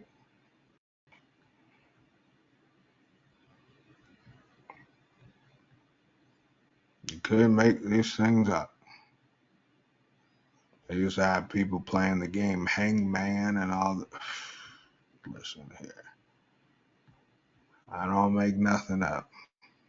They used to have people doing the cards and stuff like that. Listen, listen, listen. Listen, listen, listen.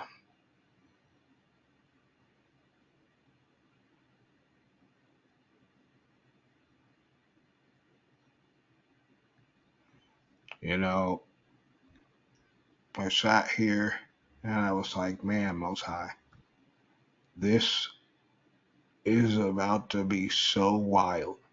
And you got to sit here and think, right? No wonder why the Most High said there would be lands that he would be in and that you were to get there.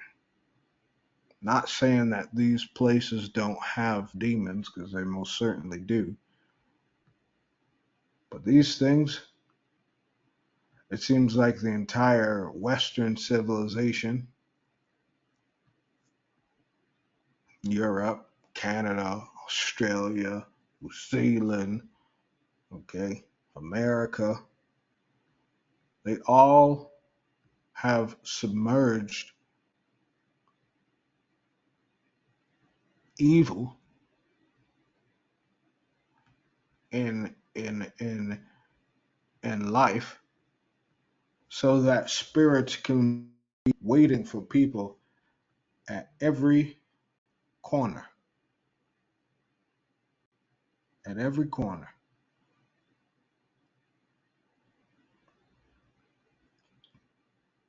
And going right down into the Egyptians. And they got people with that Egyptology stuff, man. So I sit there and say, just foolishness. Just foolishness.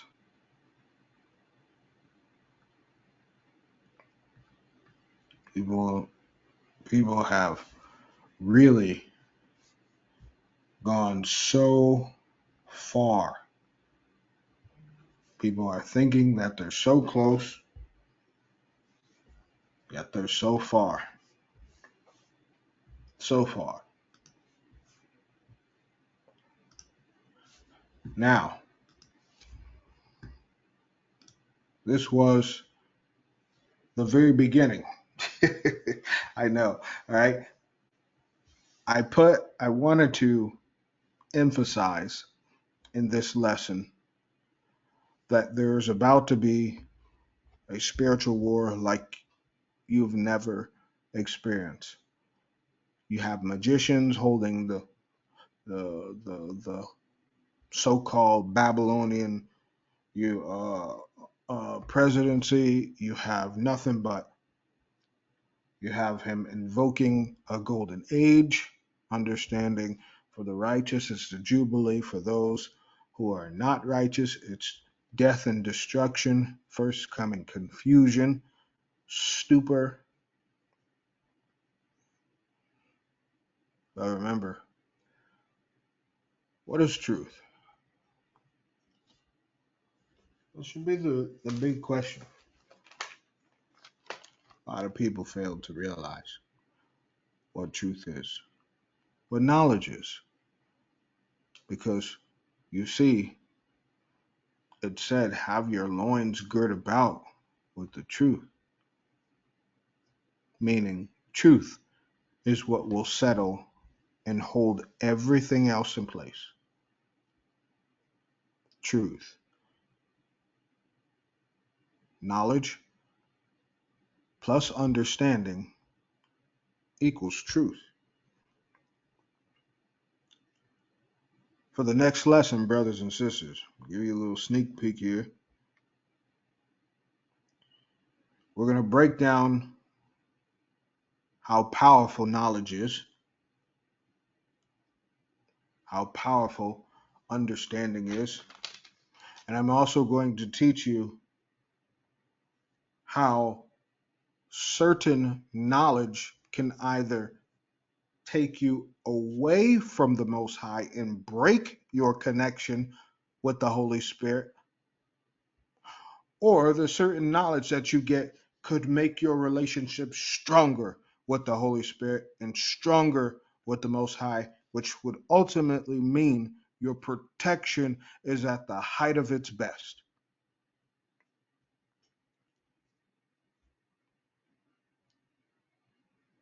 But you see, you have to be spiritually strong.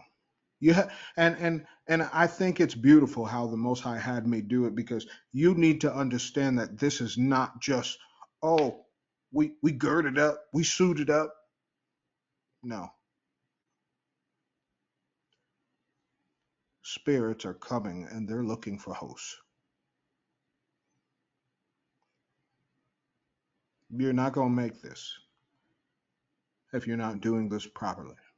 You're not going to make this based off of your own understanding. You're not going to make this based off of your own perception of, oh, I got this, or, oh, the Most High been. You really want to gamble? You really want to gamble?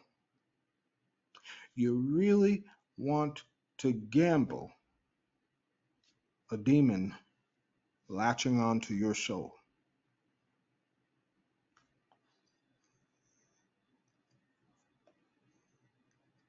At this point, I understand we're living right now in a series of they live. The dumb, deaf, and blind, they're like, yeah, MAGA, MAGA, MAGA. The other side is, shave my head, shave my head. And I'm looking at, I told you not to vote, because you can see the state of this world right now. When people are voting, they're acting out certain behaviors that you've never seen before. And because you've voted for a certain person, whatever God they invoked, you have now pledged allegiance to. And that's why it's making them look crazy by the day. We are not dealing with your spirits that you thought you used to see. We are in the highest form of spiritual warfare.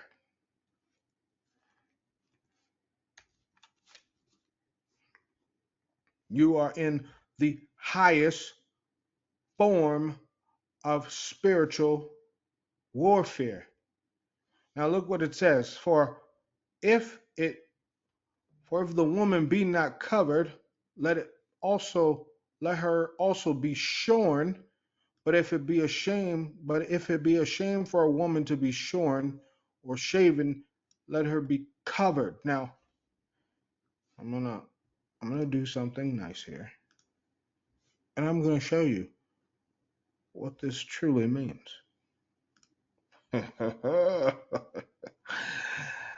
Oh, buddy, right? I'm gonna show you because I love you. Love all of you out there. And you need to understand that this is going to be everything is spiritual. So now they got the females doing everything the Most High said not to do. Now you may say, what? I thought, I mean, there was aborting children. Let me show you. Let me show you. Let me show you. Okay. Give me 1 second.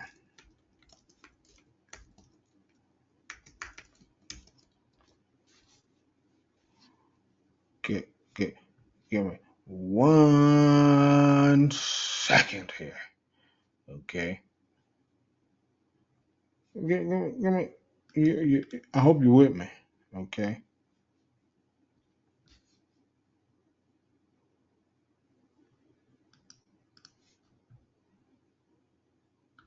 I need you and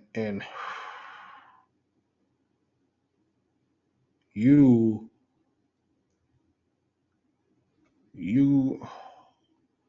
most high, most high.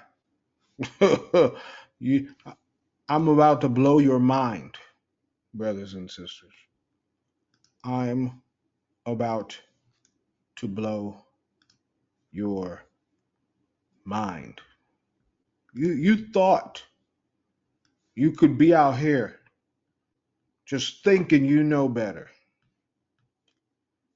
You thought you could be out here talking crazy, saying God got me. You really thought that the men of the Most High could be anybody.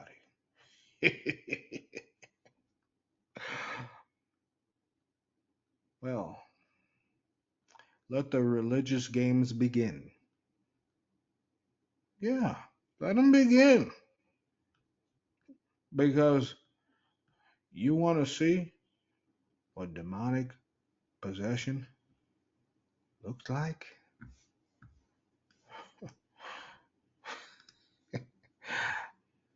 I just don't think you understand. I don't I don't think you understand.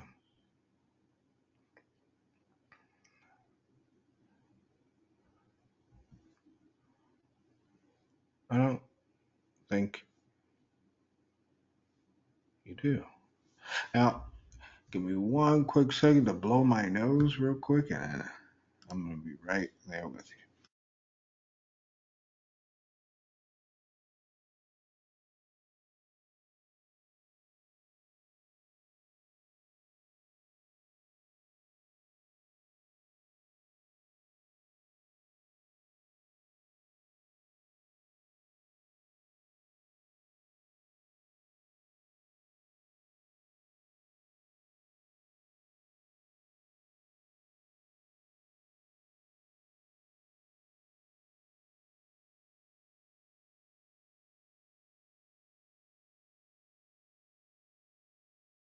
All right.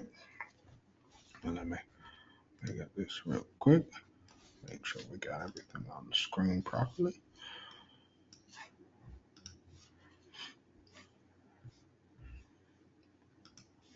So, you read in the scriptures, we all read it. Where's the other one?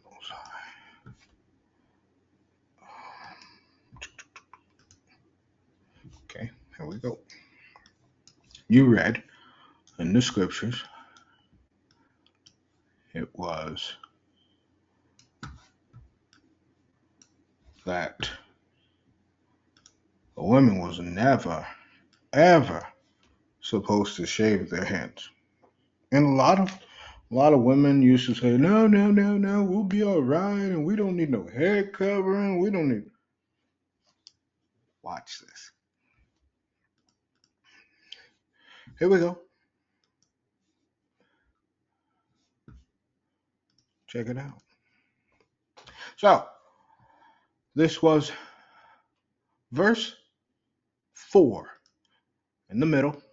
Every man praying or prophesying having his head covered dishonoreth his head. But every woman that prayeth or prophesieth with her head uncovered dishonoreth her head. For that is even all one as if she were shaven. Okay? For if the woman be not covered, let her also be shorn. But if it be a shame for a woman to be shorn or shaven, let her be covered. For man indeed ought not to cover his head, for as much as he is the image and glory of God, but the woman is the glory of the man. For the man is not of the woman, but the woman of the man. Now, we started at verse 4. We're going to read in the Geneva Bible real quick. Okay? Every man praying or prophesying, having anything on his head, dishonoreth his head. But every woman that prayeth or prophesieth bareheaded, dishonoreth her head. Now, they give their little points here. Okay. It says, for it is even one very thing as though she were shaven. Therefore, if the woman be not covered, let her also be shorn.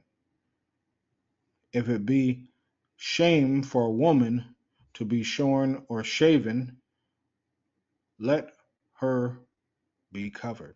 For a man ought not to cover his head, for as much as he is the image and glory of God, but the woman is the glory of the man. For the man is not of the woman, but the woman of the man.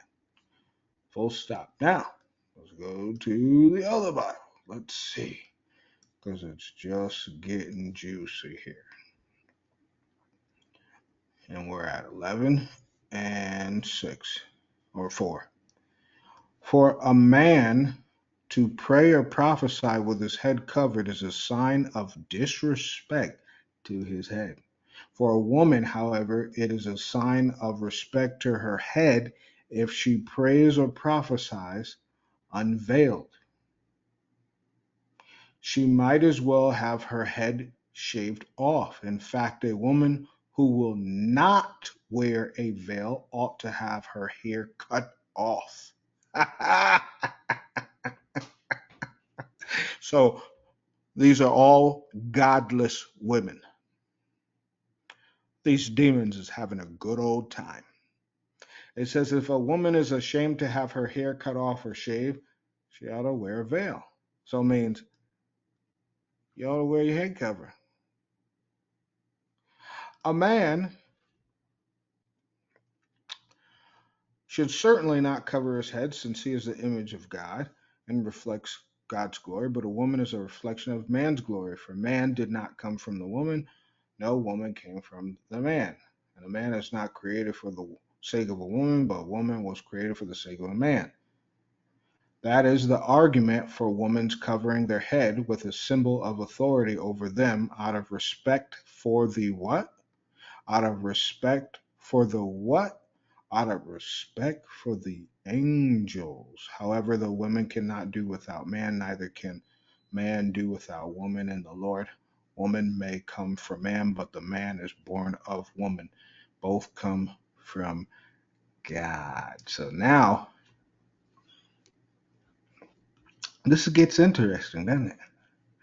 Yeah, that's right. Now they say here, apparently a reference to angels as being guardians of the public order and public worship. Wait a minute. So this is to make sure what? Therefore, ought to the woman to have power over her head because of the angels. Wait a minute.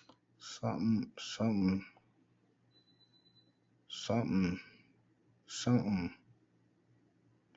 Wait, that's right. Because of the fallen. Gotcha.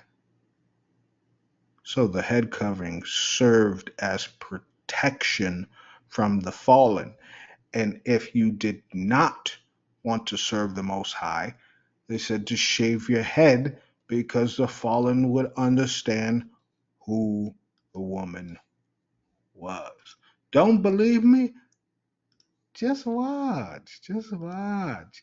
Hair shaving. What is it? What is it, you say? It's called to tonsure. Okay? To tonsure. We must tonsure. So tonsure was the practice of cutting or shaving some or all of their hair on the scalp as a sign of religious devotion or humility.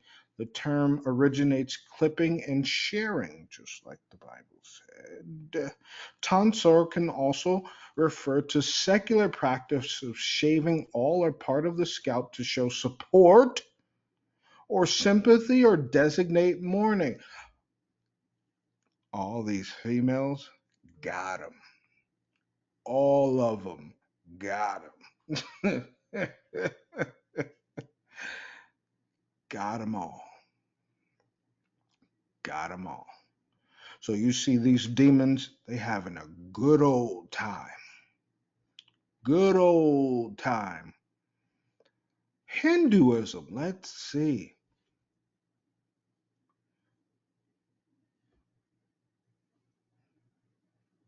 It says tonsure is usually a part of a three rite of passage in the life of the individual in Hinduism.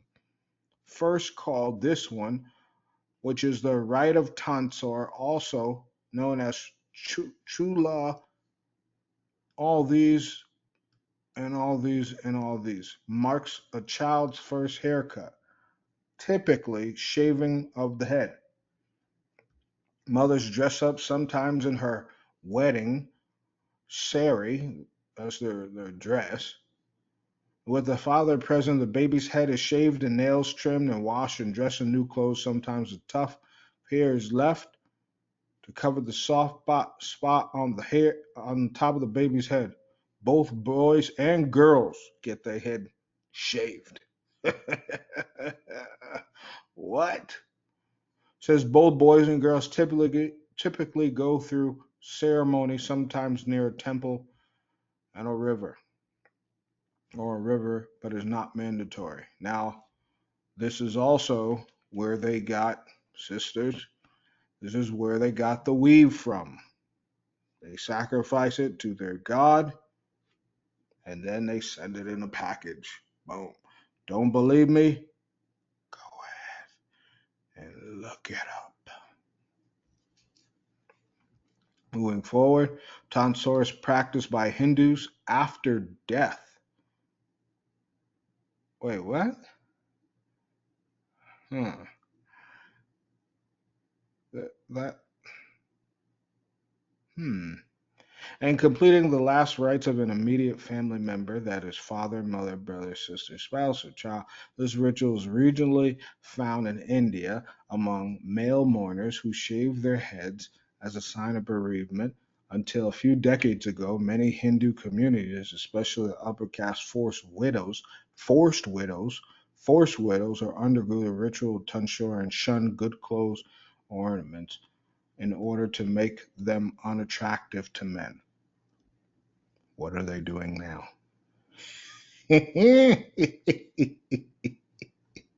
Stupid.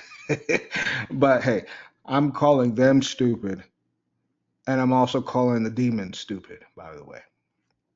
Okay. Very, very, very true. You're seeing, are we in the times? Are we? I mean, are we?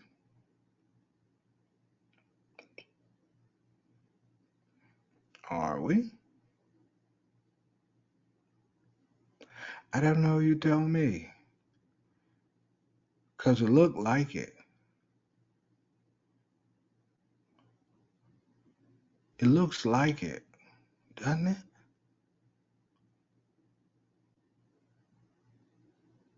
Shaving off the beard and the hair.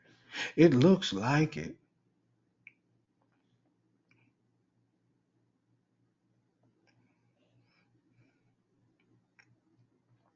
It looks like it.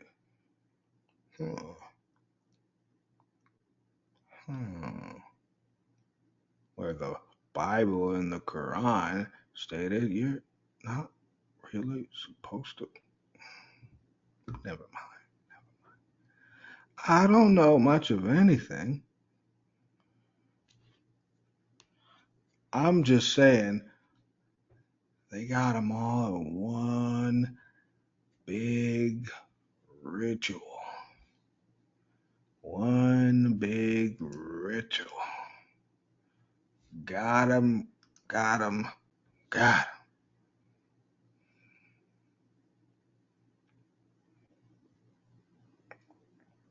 And you thought this was normal. You thought they were just crazy. No, brothers and sisters.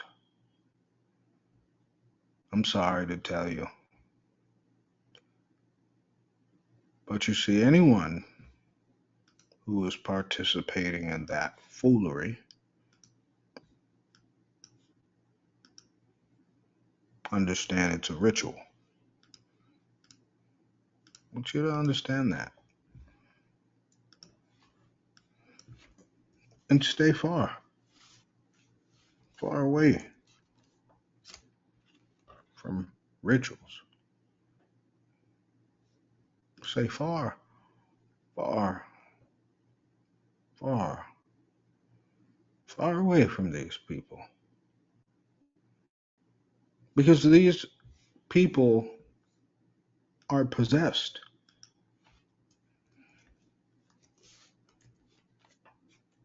You want to know how we know this? It hasn't come in their mind that them shaving their head is literally going to do nothing for their government to change or whatever they want to change. It literally is going to do nothing.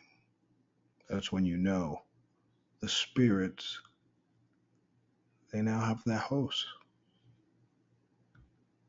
They now have that host. I will be talking about this in the lesson. That certain knowledge, like I said, certain knowledge brings you closer to the Most High. Certain knowledge distances you from the Most High. And then in this case,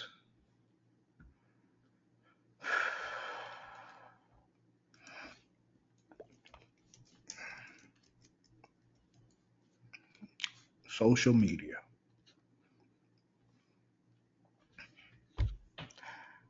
I told you that social media has a power like no other. It has a power like no other. People people think that I'm joking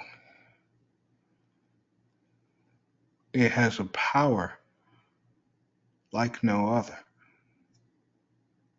All of them. Every last one of them. It has a power like no other. I mean, and look what they're saying. Doyen, not to be confused with Dojian. Look, I mean, it's the same. It literally is the same thing. If you look at the meanings of what it does. Dojian, a group of people who share an interest, activity, hobby, society, a circle, all of the people online. Come on. Come on. It was one big spell.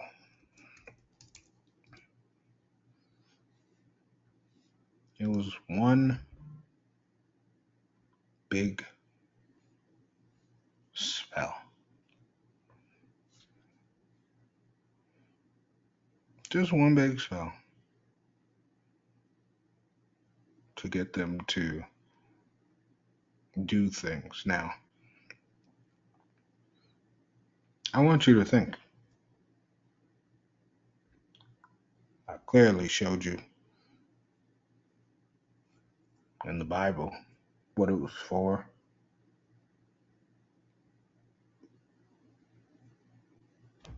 I want you to think now.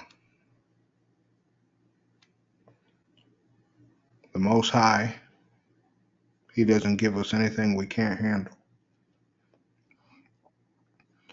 But if you pay close attention, that was just an introduction.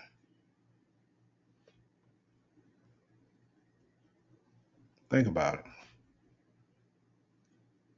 You could cut your hair off for inflation, food prices, anything.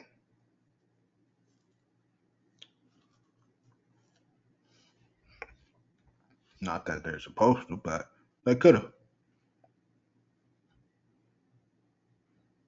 You're on social media, on these websites, having mental breakdowns.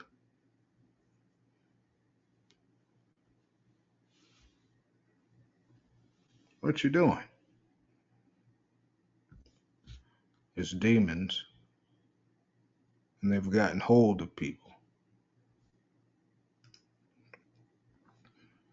Brothers and sisters, they've gotten hold of people.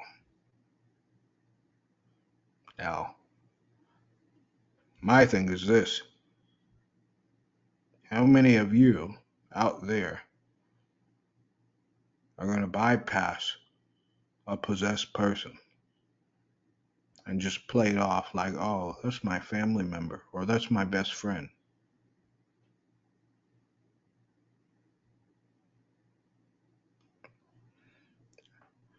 I wouldn't let no one drag me to hell at all. Okay? I wouldn't. But to say something like that and just bypass things is as if you saying, hey, I know you're doing wrong, but I'm willing to go to hell with you. Watch what I say. This is not over. This is just the beginning. What's next? You have to ask yourself, what's next? What's next? You can't unalive children anymore. They'll figure out how to do it though. You want to unalive men. You want to you want to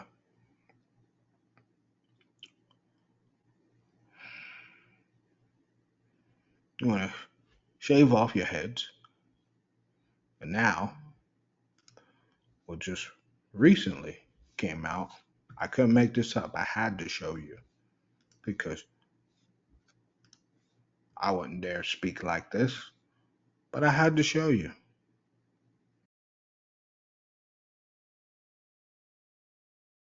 Thank you for your patience, brothers and sisters.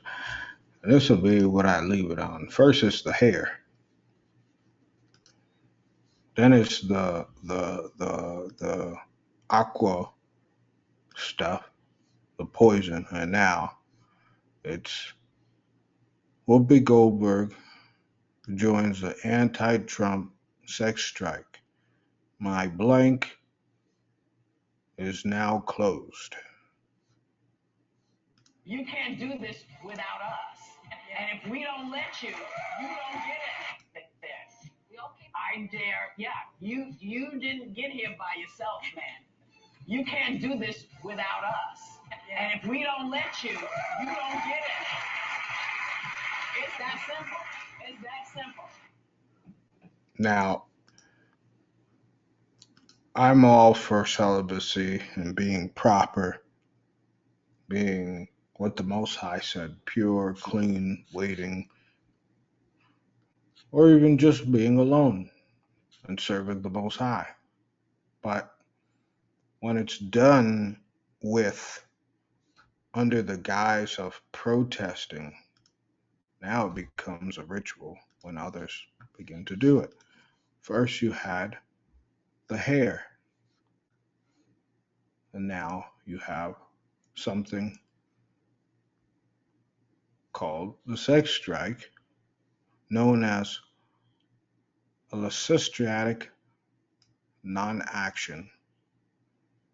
Okay, now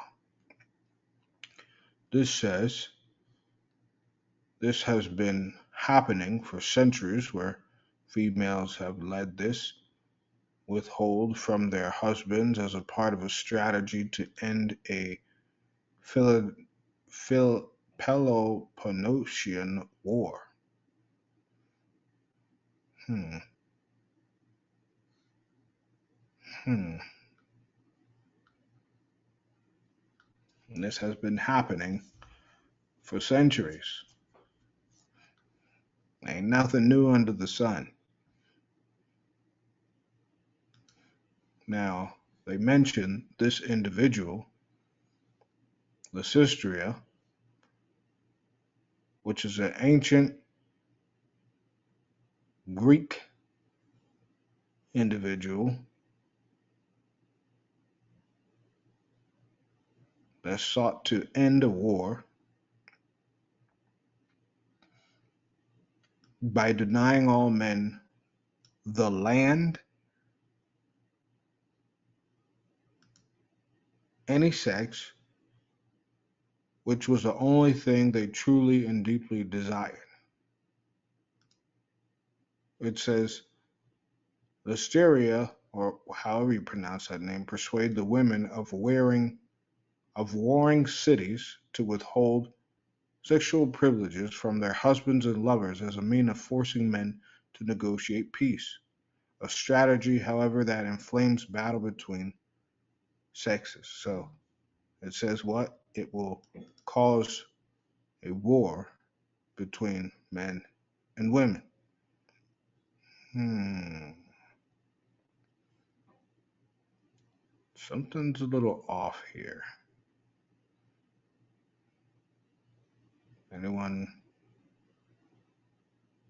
anyone feel weird how all the women are being sucked into one big ritual?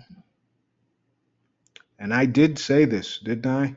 I said they were going to come after the women, they were going to blame the men. I said this. Brothers and sisters, it only gets worse. And I know you're thinking, Master, how worse could it get? This was the Most High showing us, for those who are knowledgeable with true knowledge, that this was just the beginning. Excuse me.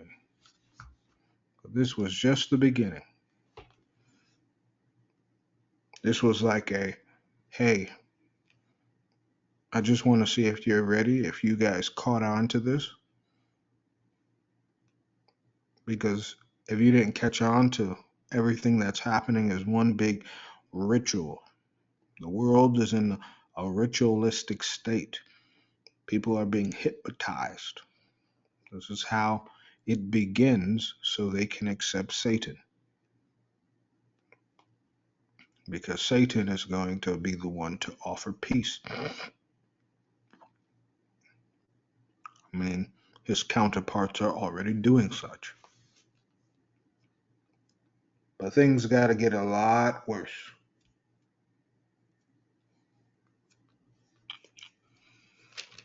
And I told you they're going to tear apart these women. They're going to tear apart all the women as best as they can. As best as they can. Brothers and sisters, this was the beginning of part 3.